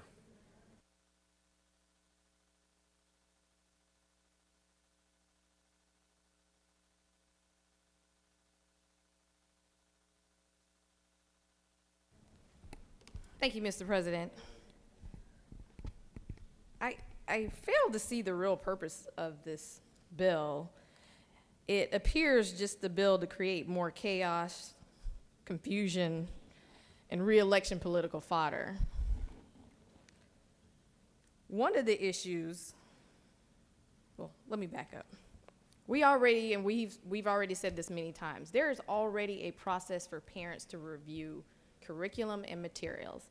I know in Gwinnett County, we have curriculum review, and it is made up of parents and teachers, those from the community. I know because I've been on it. I've watched I looked through all the bills. You can read them all, give your comment. It is publicly put out there. There's also AKS review. Again, parents, teachers have that opportunity to give their input and review any material. So there is already a process set. And I keep asking the question, who's been denying these parents information that they're requesting so far? Has there been complaints? Are our school boards not, our teachers not giving this information already? Again, we already have a process.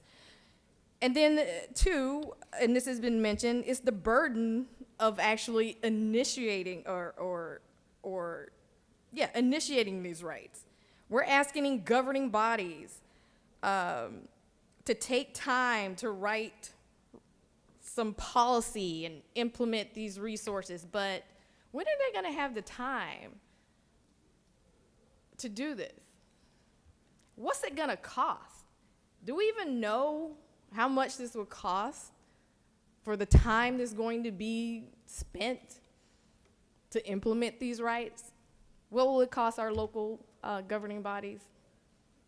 And at a time where we already have a shortage of labor, shortage of good teachers. But how much would this cost? How much will it cost taxpayers? Have we ever thought about that? Because it has to come from somewhere. Line 91 and 95. Well, I'm gonna live with 95. Such policy and regulations shall include procedures. So the state is presenting this bill, but we're punting writing the procedure to our local bodies. Why is it the state writing those procedures? From line 96, 97 through 111, procedures are listed here, just the word procedures, many times. What are those procedures? Why hasn't the state laid out those procedures, and why are we asking our local governing bodies to lay that out for us? It seems like we wanted a complete bill to target what you're asking. We would have those procedures here in the state written. The other thing I want to point out is this doesn't apply to private schools. Don't private schools receive some public funding? So if it's good for our public schools, why is it not good for our private schools? All of you have gotten up here and say, oh, parents have rights. Yeah, I realize that. My kids came out of the public schools as well. We do have rights. But we shouldn't just be targeting public schools. Let's make it for everyone. So I don't know why this wouldn't include private schools as well.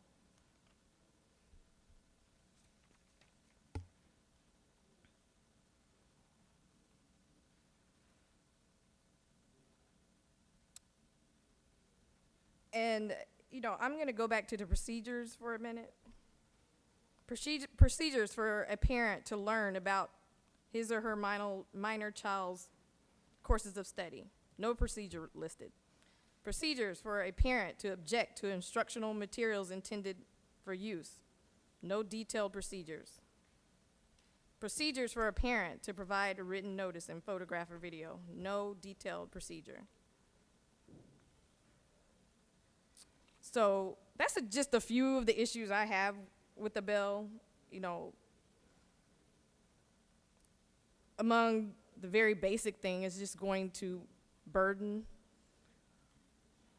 boggle down our educational process when we should be using our time, resources, and money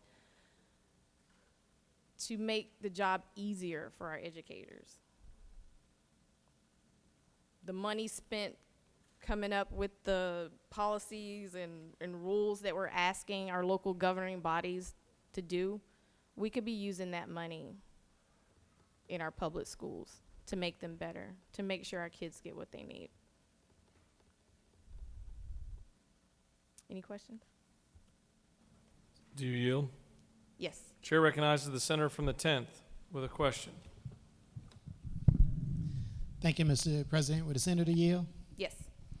Senator, isn't it true that this bill simply creates chaos and confusion for our governing bodies, potential 181 school systems? That is correct. Senator, further yield? Yes. Senator, is there a role defined in here anywhere for our state school superintendent? I didn't see any role for our state superintendent, and I would think that this would fall under the purview of the state superintendent. So given that there is no role in here for the state school superintendent, wouldn't that create, or wouldn't this potential legislation create a lot of conflicts with our state, the highest ranking school official in the state in terms of their policies and procedures? I would agree with the senator, yes. Senator Further Yield? Yes. The author of this legislation talked about rights and procedure. Isn't there a difference between a right and a procedure? That is correct. And in fact, as you've already so stated, those procedures were not and have not been defined. Isn't that correct? I have not seen those procedures defined in this bill. Thank you, Senator. I yield the well. Senator has yielded the well. The chair recognizes the senator from the 35th to speak to the measure.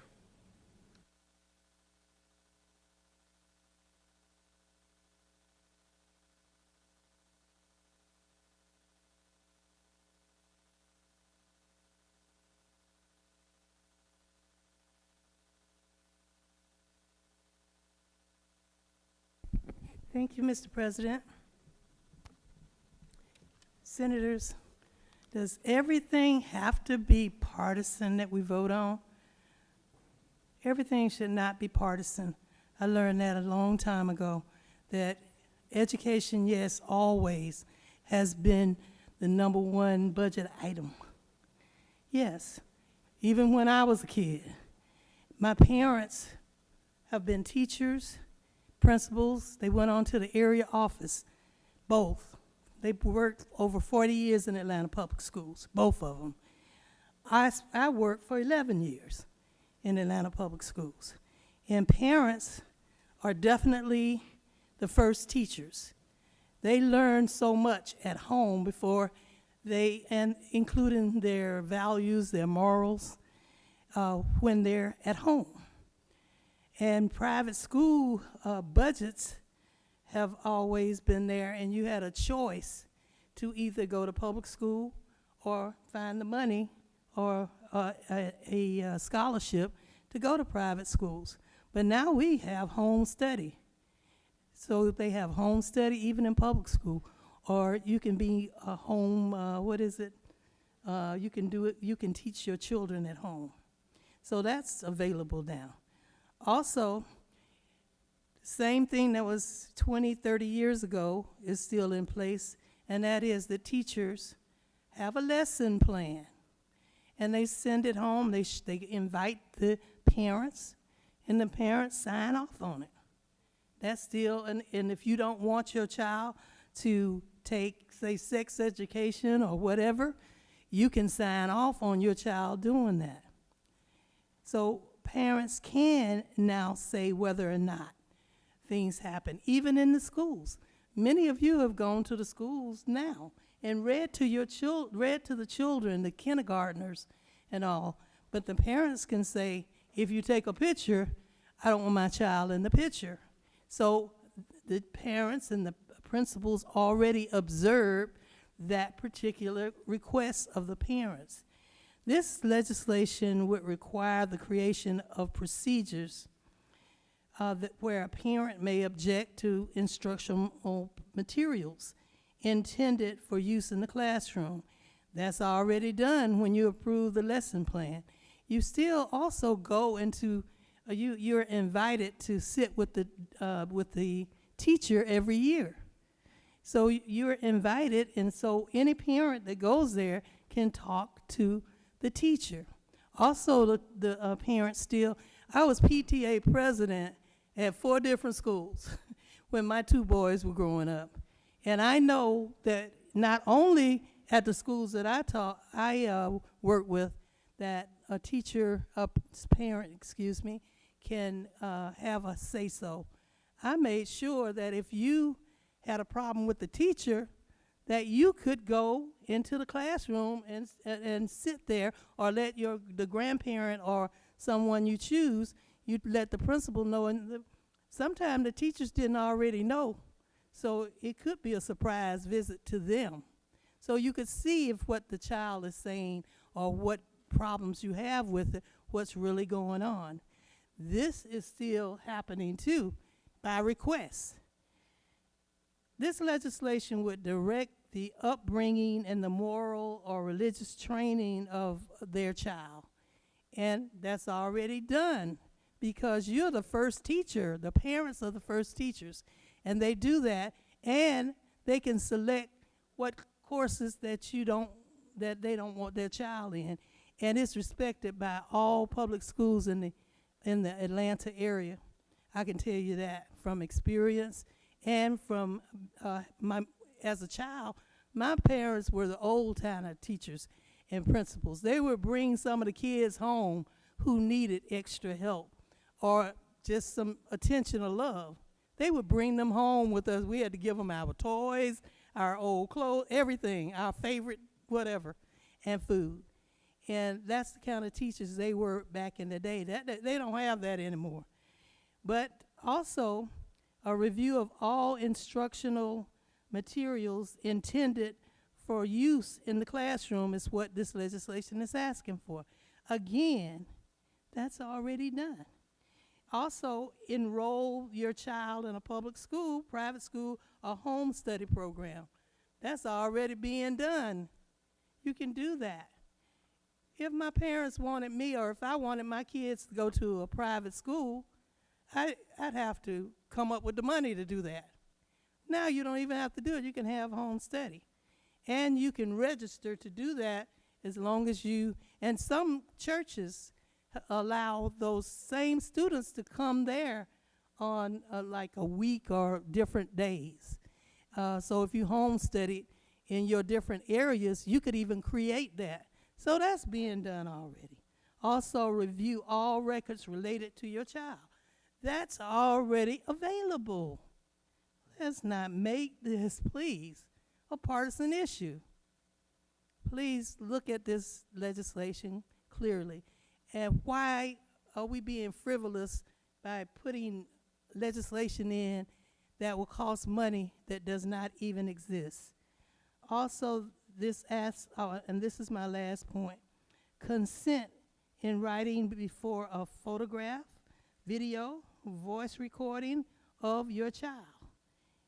And if it's unnecessary unless it's necessary for safety and security, that's already done. So I have to be against this legislation because I'm fiscally responsible for what happens in my area. So I cannot stand and say, let us spend millions of dollars to put procedures in place for something that we don't need. Also, I love the kids and my children. I call all of them my children. So let's continue to support the education, the mind education and academic education of our children. If there are no questions, I'll yield the floor. Thank you, Mr. President. You have no questions. The chair recognizes the senator from the 45th to close debate on the measure.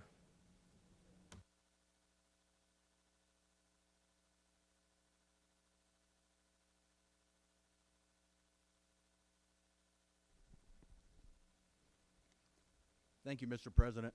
Thank you, Mr. President. Senate colleagues, this bill is very simple. It's a transparency bill.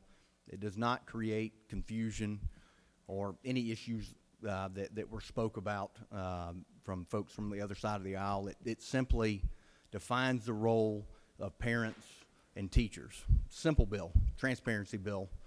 Also would like to add that the State School Board Association supports this bill. And in closing, this is very simple. If you want to vote against this Bill of Rights, go ahead. I will be on the right side of history by supporting the parents' rights in Georgia. Thank you, Mr. President. I yield the well. Senator has closed debate. The question is on the adoption of the committee substitute. Is there objection to adoption of the committee substitute? Chair hears none, and the committee substitute is adopted. Is there objection to agreeing to the report of the committee which is favorable to the passage of the bill? The chair hears none. The report of the committee is agreed to. Is there objection to the main question being ordered? The chair hears none, and the main question is ordered. Questions on the passage of the bill by substitute. All those in favor vote yea. Opposed, nay. The secretary will unlock the machine.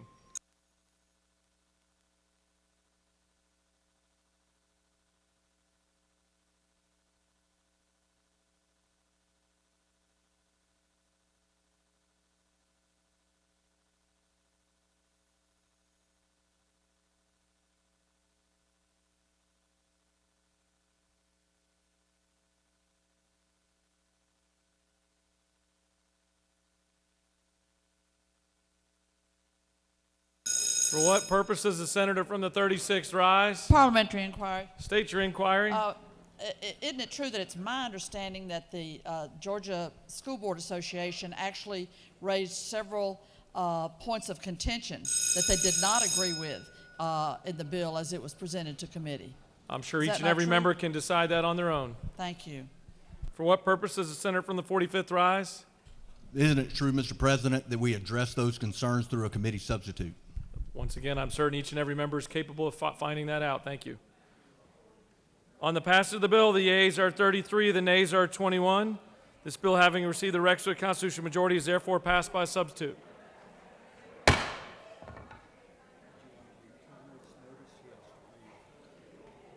For what purpose does the senator from the 19th rise? Mr. President, pursuant to Senate Rule 7-1.10b, I give notice at the appropriate time that I intend to move the Senate to consider action by the House on Senate Bill 391. Mr. Secretary, can you please read the caption of Senate Bill 391? Senate Bill 391 by Senator Tillery of the 19th. A bill to be entitled an act to amend an act creating the Board of Commissioners of Jeff Davis County, approved March 25th, 1958, as amended, particularly by an act approved April 4th, 2012, so as to change the description of the commissioner districts to provide for definitions and inclusions and for other purposes. That's good. That completes the order, Mr. President.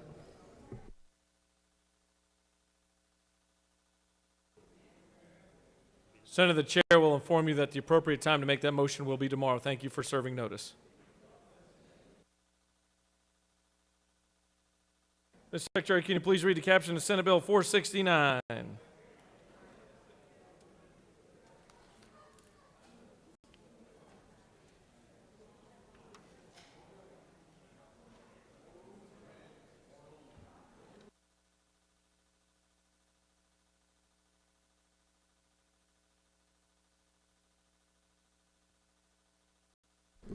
Senate Bill number 469 by Senator Harper of the 7th and others. A bill to be entitled an act to amend Article 1 of Chapter 7 of Title 52 of the Official Code of Georgia annotated relating to general provisions of registration, operation, and sale of watercraft so as to require certain watercraft to have a day and night visual distress signals on board when on the coastal waters of Georgia and for other purposes. Mr. President, the Senate Committee on Natural Resources and the Environment recommends that this bill do pass by substitute. Respectfully submitted, Senator Harper of the 7th District Chairman.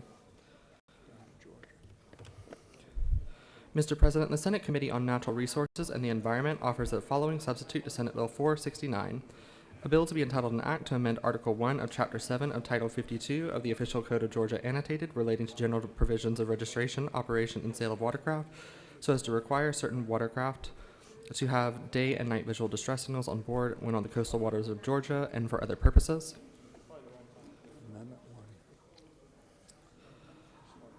Amendment 1, submitted by Senator Harrell of the 40th, offers the following amendment. Amend the substitute to Senate Bill 469 by inserting after watercraft on line 5 the following. To extend the length of a non-motorized boat may measure to be exempt from numbering and for other purposes. Amendment 1A, submitted by Senator Harrell of the 40th and others. By striking on line 10, 26, and inserting in lieu thereof 21. And that completes the order, Mr. President. Chair recognizes the senator from the 7th to present Senate Bill 469. Thank you, Mr. President. Ladies and gentlemen of the Senate, Senate Bill 469 simply aligns Georgia law with federal law in relation to boats in coastal waters and the provisions that they have to have in relation to visual distress signals. It lays that out in the legislation. It also aligns state law in regards to federal law and U.S. Coast Guard regulation when it comes to personal flotation devices. That's what the bill does, Mr. President. I'd be happy to answer any questions. If there are none, I will yield the will. You have a question. Chair recognizes the senator from the 26th.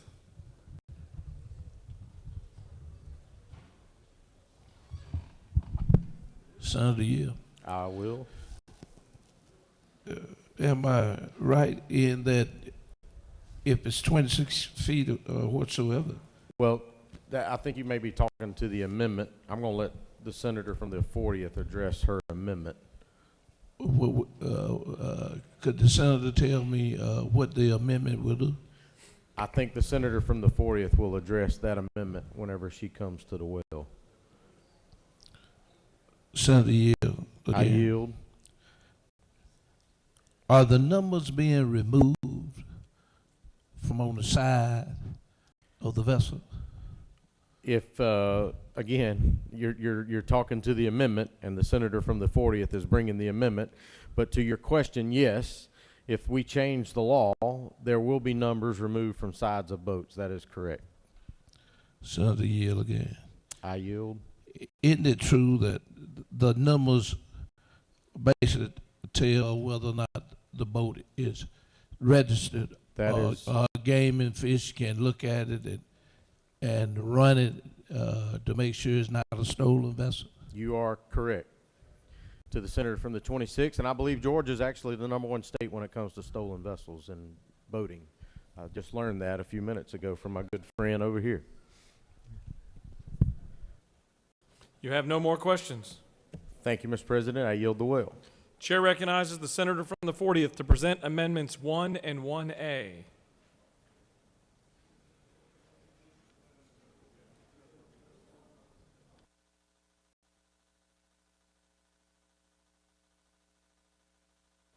Thank you, Mr. President. I rise to explain Amendment 1 and 1A to Senate Bill 469. The amendment simply has to do with unmotorized sailboats.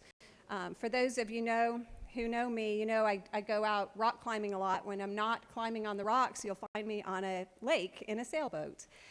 Current law requires that sailboats, unmotored sailboats, be registered with the state if they are over 12 feet. But from my experience sailing, 12 feet is a rather arbitrary number because you've got a lot of small sailboats that are maybe fleets of sailing clubs or kids' summer camps that are a little larger than that, say from 12 to 21 feet.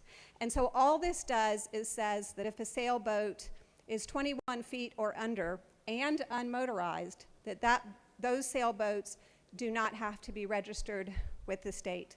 So this is to simplify and to remove the burden on these small sailboats, your kids might learn how to sail when they go to summer camp. I'll yield for questions if there are any. Chair recognizes the senator from the 19th with a question.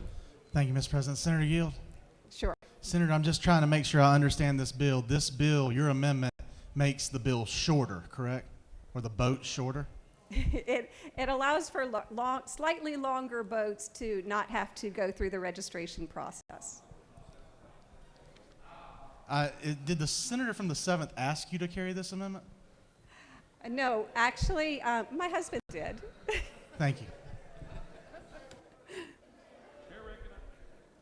Chair recognizes the pro tem for a question. He's got a laugh going, so I'm worried about this question. Very amused by the senator from the 19th line of questioning there regarding the sponsor of the bill. Senator, isn't it true that Georgia's #1 state for stolen boats historically over the last decade or so, and that we introduced legislation 3 years ago to provide for numbers to go on the boats? If the gentleman so says. Yes, ma'am. And then, if Georgia's the #1 state for stolen boats, and you're saying and we are saying these boats are small, couldn't these boats be loaded on the roof of a car or the back of a truck and just hauled off and sold elsewhere? I would venture to say that these small sailboats are not the boats that are being targeted to be stolen. They have no motors and they don't have that much value to very many people. So if they don't have a number, they can't be traced, though. Wouldn't that be true? It would probably make it a little bit harder to be traced. But in my time of sailing, and I've been sailing for decades now, I've never known a small sailboat to be stolen. As have I, and I've seen literally hundreds of them stolen on Lake Lanier. And when a storm comes up, it isn't also true that if your sailboat, you're talking about a small skiff, It's totable. You can carry it to the water, and it blows off the dock, and it's not numbered. There's no way for the rightful owner to find the boat, correct? These sailboats are usually stored on trailers on the land, Okay, but not stored on docks. Okay, but if they were stored on docks or trailers or wherever, there was no way to identify this boat. True, but if a boat is properly stored on a trailer, then I don't think it's going to get lost in the water. Senator, how many boats were stolen in Georgia last year? I do not know. Where does Georgia rank for stolen boats in the country? Well, you're saying that Georgia is #1 state, but what I'm saying is that I would like to see that data broken down by the type of boat, because I would be shocked if these small sailing boats that are usually part of a kid's summer camp are boats that are being targeted to be stolen.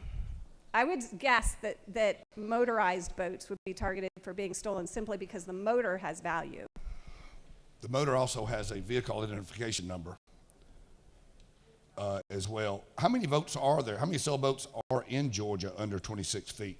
DNR, I just met with them in the hallway, which is why I negotiated the number down from 26 to 21.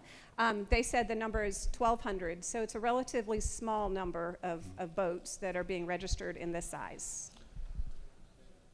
Thank you, Senator. I'm afraid that, in my opinion, your amendment makes the boat easier to be stolen and harder to trace. Thank you. Do you continue to yield? I do. Chair recognizes the senator from the 28th with a question. Thank you, Mr. President. Senator Yield, I do. do you own a sailboat? I do. How long is your sailboat? Oh, let's see.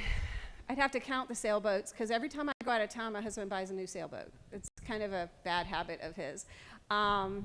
I believe we have a couple of 20-foot boats and one that might be in the 12 to 14-foot range. Do you have any in the 21 to 25-foot range? We have 2 racing boats. Now, you might notice that in the current law, racing boats are already exempt from registration. And my boats are racing boats, and so they probably would already be exempt. Thank you. You have no more questions. Thank you, Mr. President. I yield the well. Does any other senator wish to speak for or against Senate Bill 469 or the amendments? The chair sees none.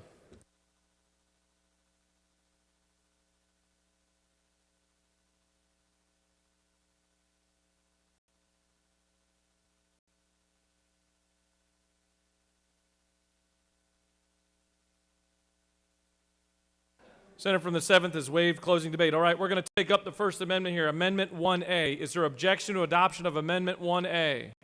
There is objection. All those in favor of the adoption of Amendment 1A, vote yea. Opposed, nay. The Secretary will unlock the machine.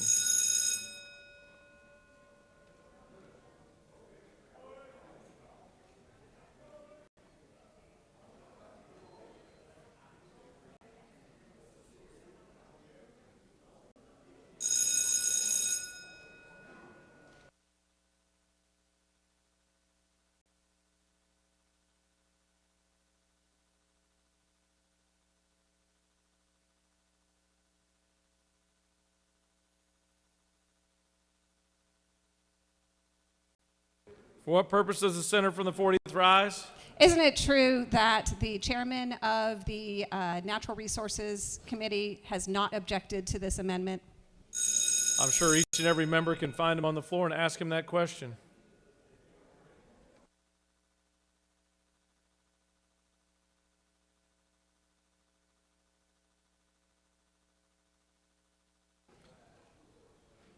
On the adoption of Amendment 1A, the yeas are 24, the nays are 29, and the amendment is lost. Now we'll take up Amendment number 1. Is there objection to adoption of Amendment number 1? There is objection. All those in favor of adoption of Amendment number 1, vote yea. Opposed, nay. The Secretary will unlock the machine. For what purpose does the senator from the she waves.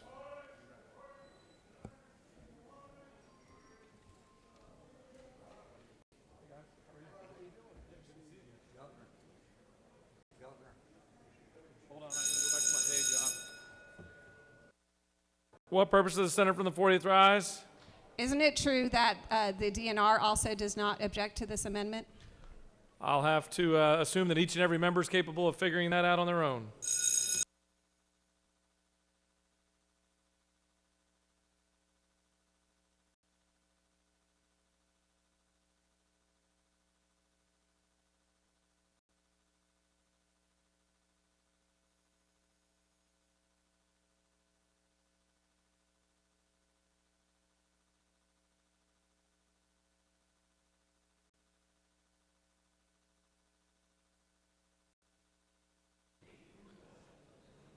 On the adoption of amendment number 1, the yeas are 21, the nays are 32, and amendment number 1 is lost. All right, now we're going to take up the measure.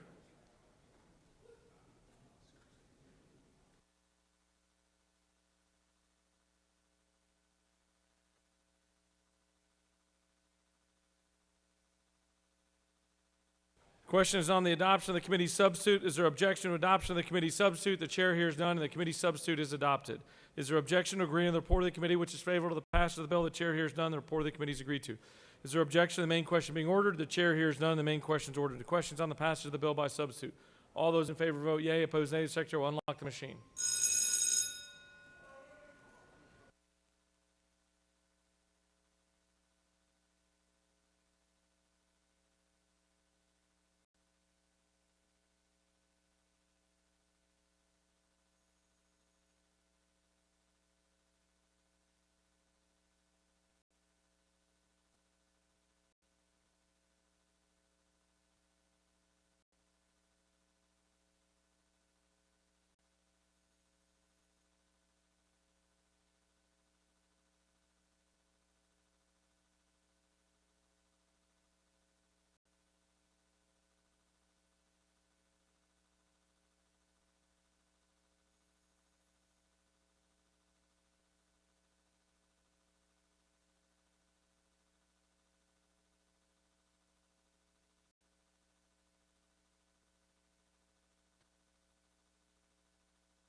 On the passage of the bill, the yeas are 55, the nays are 0. This bill, having received the requisite constitutional majority, is therefore passed by substitute.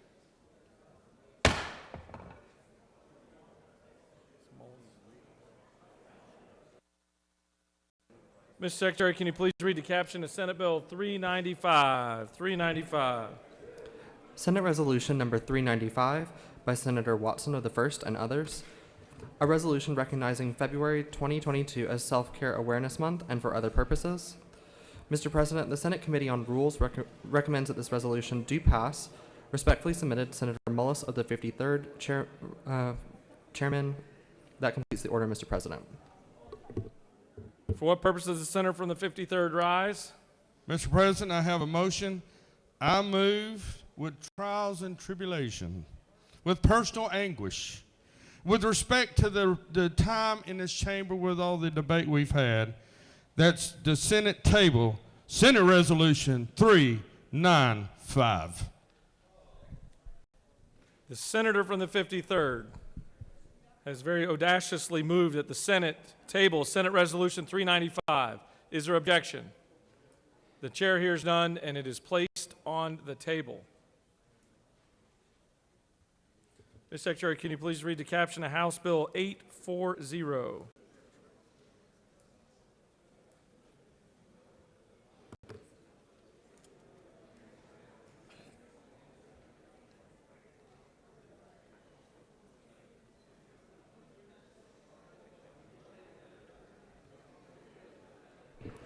House Bill number 840 by Representatives Carson of the 46th and others. A bill to be entitled an act to incorporate the city of Vinings, to provide a charter, to provide for penalties, to provide for definitions and construction, to provide for other matters relative to the foregoing, to provide for a referendum, to provide for effective dates and transitional provisions governing the transfer of various functions and responsibilities from Cobb County to the city of Vinings and for other purposes. Mr. President, the Committee of the House on Information and Audits has examined from within the fines properly engrossed. Respectfully submitted, Senator Anderson of the 24th District Chairman. That completes the order, Mr. President. Chair recognizes the senator from the 32nd to present House Bill 840.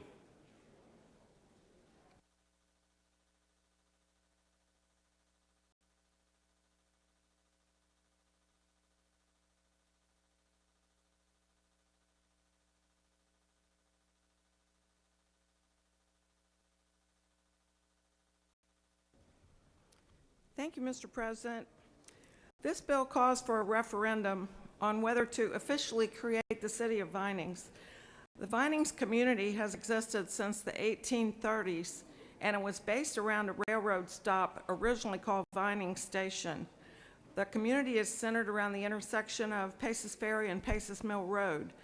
The proposed city map follows major highways and includes only about 7,000 people. The Vinings vision map looks very similar from 10 years ago, and you've got the current proposed map on your desk. The feasibility study for the city of Vinings was favorable, and the only services contemplated are planning and zoning, code enforcement, and parks and recreation. Governance is a city manager with mayor and 4 council members elected at large with staggered terms after the initial election. This small community is already thought to be a city by most people in the area. There's overwhelming support for this in the community, and passage of this bill would allow the people of this historic community to vote on whether to officially become a city. This has been thoroughly vetted in committee, and I would ask for favorable consideration. We'll yield the well and come back and close if needed. You have questions. I'm yielding the well. I'll come back and close. Senator has yielded the well. Does any other senator wish to speak for or against the measure?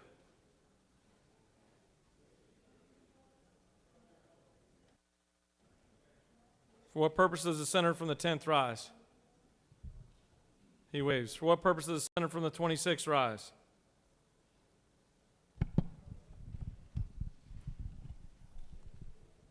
Mr. President, parliamentary inquiry. State your inquiry. What kind of figures does that, by creating a city within Cobb County, I believe that's where Vining is, the debt service that the county has on that particular area as far as parks, recreation, I would assume they sold some bonds.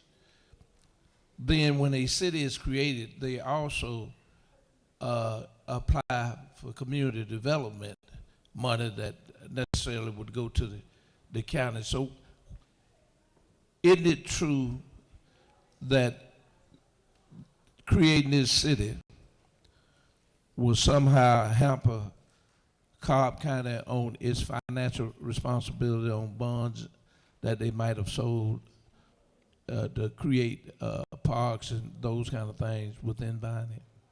The chair is not privy to that information, but would direct you to the author of the legislation. The senator from the 32nd is carrying that bill. Any other senators wish to speak for or against? The chair sees none.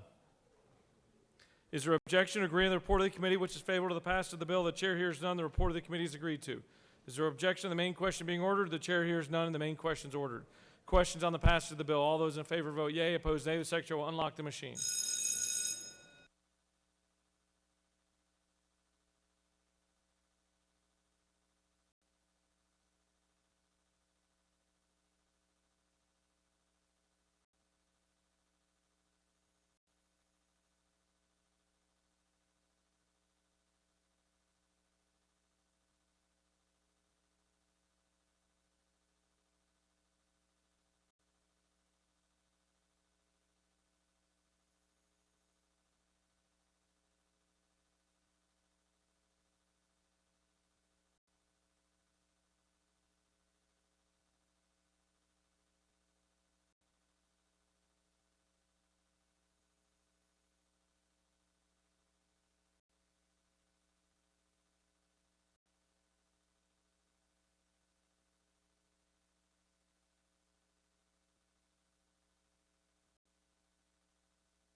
On the passage of the bill, the yeas are 33, the nays are 19. This bill, having received the requisite constitutional majority, is therefore passed.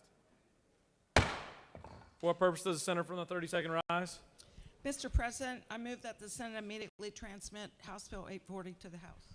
Senator from the 32nd has moved that the Senate immediately transmit House Bill 840, which we just passed, to the House. Is there objection? There is objection. All those in favor of immediately transmitting, vote yea. Opposed, nay. The secretary will unlock the machine.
On the motion to immediately transmit House Bill 840 to the House, the yeas are 32, the nays are 18, and it did not meet the required 2/3, and so it does not immediately transmit. It will proceed over to the House tomorrow. Chair recognizes the Majority Leader for a we have more business.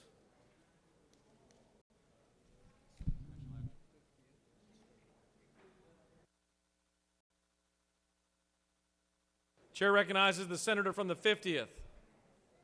Mr. President, pursuant to Senate Rule 7-1.10B, I give notice that at the appropriate time, I intend to move that the Senate consider House action on House Bill 218. Mr. Secretary, can you please read the caption of House Bill 218?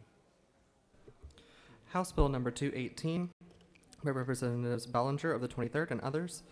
A bill to be entitled an act to amend Code Section 16-11-126 of the Official Code of Georgia annotated relating to having or carrying handguns, long guns, or other weapons, license requirements and exceptions for home, motor vehicles, private property, and for other purposes. That completes the order, Mr. President. Notice has been received, and House Bill 218 will be moved on the next legislative day, which is Thursday. Chair recognizes the senator from the 56th.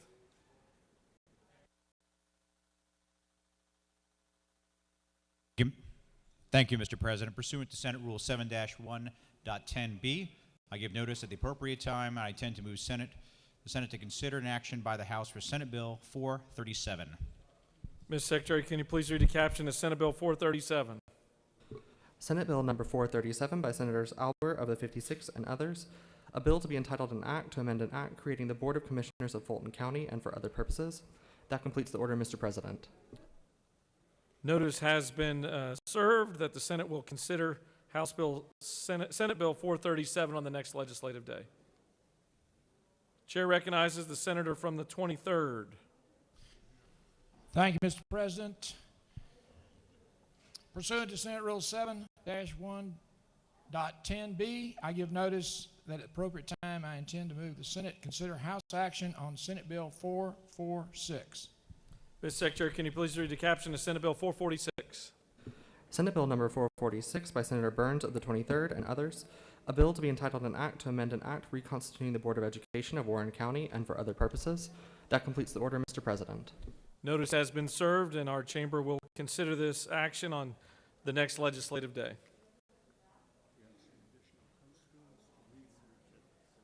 For what purpose does the senator from the 37th rise? Mr. President, pursuant to Senate Rule 7-1.10B, I give notice that at the appropriate time I intend to move that the Senate consider House action on Senate Bill 120.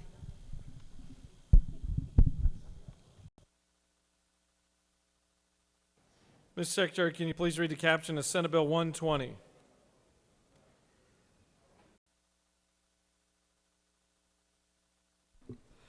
Senate Bill number 120 by Senators Tippins of the 37th and others. A bill to be entitled an act to amend Article 3 of Chapter 18 of Title 15 of the Official Code of Georgia annotated relating to Solicitors General of States Courts so as to provide for the honorary office of Solicitor General Emeritus, to provide for qualifications and for other purposes. That completes the order, Mr. President. Notice has been served, and Senate Bill 120 will be considered on the next legislative day.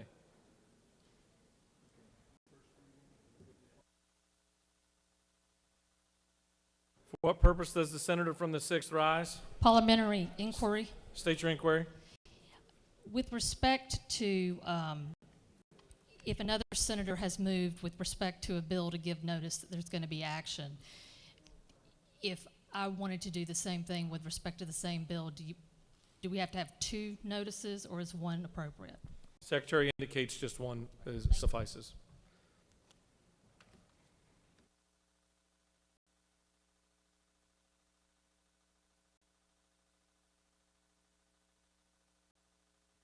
Mr. Secretary, will you first read several House bills and resolutions that have been received?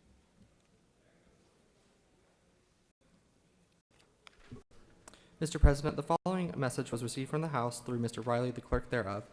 Mr. President, the House has passed by the requisite constitutional majority the following bills of the House.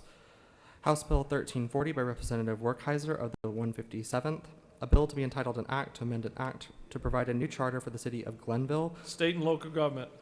House Bill 1341 by Representative Camp of the 131st, a bill to be entitled an act to amend an act providing for the election of the members of the Board of Education of Pike County. Approved. State and local government. House Bill 1367 by Representative Tarbin of the 2nd and others, a bill to be entitled an act to amend an act providing for the election of the members of the Board of Education of Walker County. State and local government.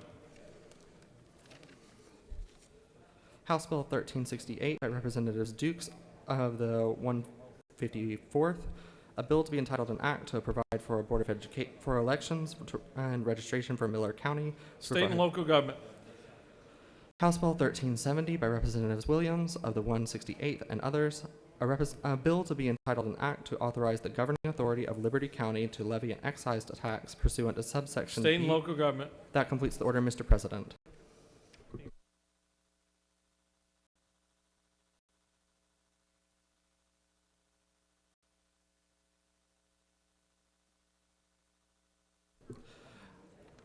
Mr. President, the following message was received from the House through Mr. Riley, the clerk thereof. Mr. President, the House has passed by the requisite constitutional majority the following bill of the House. House Bill 1361 by Representative Leverett of the 33rd, a bill to be entitled an act to amend Title IX of the Official Code of Georgia annotated relating to civil practice so as to clarify that the Attorney General is to be served and heard in defense of all Judiciary. acts. That completes the order, Mr. President. The chair recognizes the majority leader for a motion. Mr. President, I move that the Senate stand adjourned until 10 a.m. on Thursday, 24 February 2022. Mr. Secretary, do you have any announcements? Mr. President, the Rules Committee will meet upon adjournment today in room 450 in the Capitol. The Higher Education Committee will also meet today in room 450 from 1 p.m. to 2 p.m. The Health and Human Services Committee will meet in room 450 in the Capitol from 2 p.m. The Regulated Industries and Utilities Committee will also meet from room 450 in the Capitol from 3 p.m. And the Judiciary Committee will meet in room 307 of the Coverdell Building from 4 p.m. That completes the order, Mr. President. Chair recognizes the senator from the 40th for an announcement.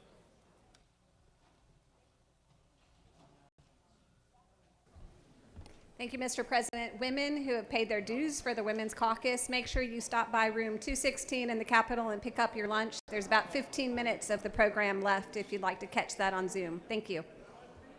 Chair recognizes the senator from the 37th for an announcement from his desk. Mr. President, we have higher ed today. It's advertised at 1. It will be upon adjournment of rules. It's in the same room. We have a relatively short calendar, so we should be in good shape. Just to confirm, Higher Ed Committee will meet upon adjournment of rules in the same room. That's correct. Chair recognizes the senator from the 43rd for an announcement. Senator from the 43rd have an announcement.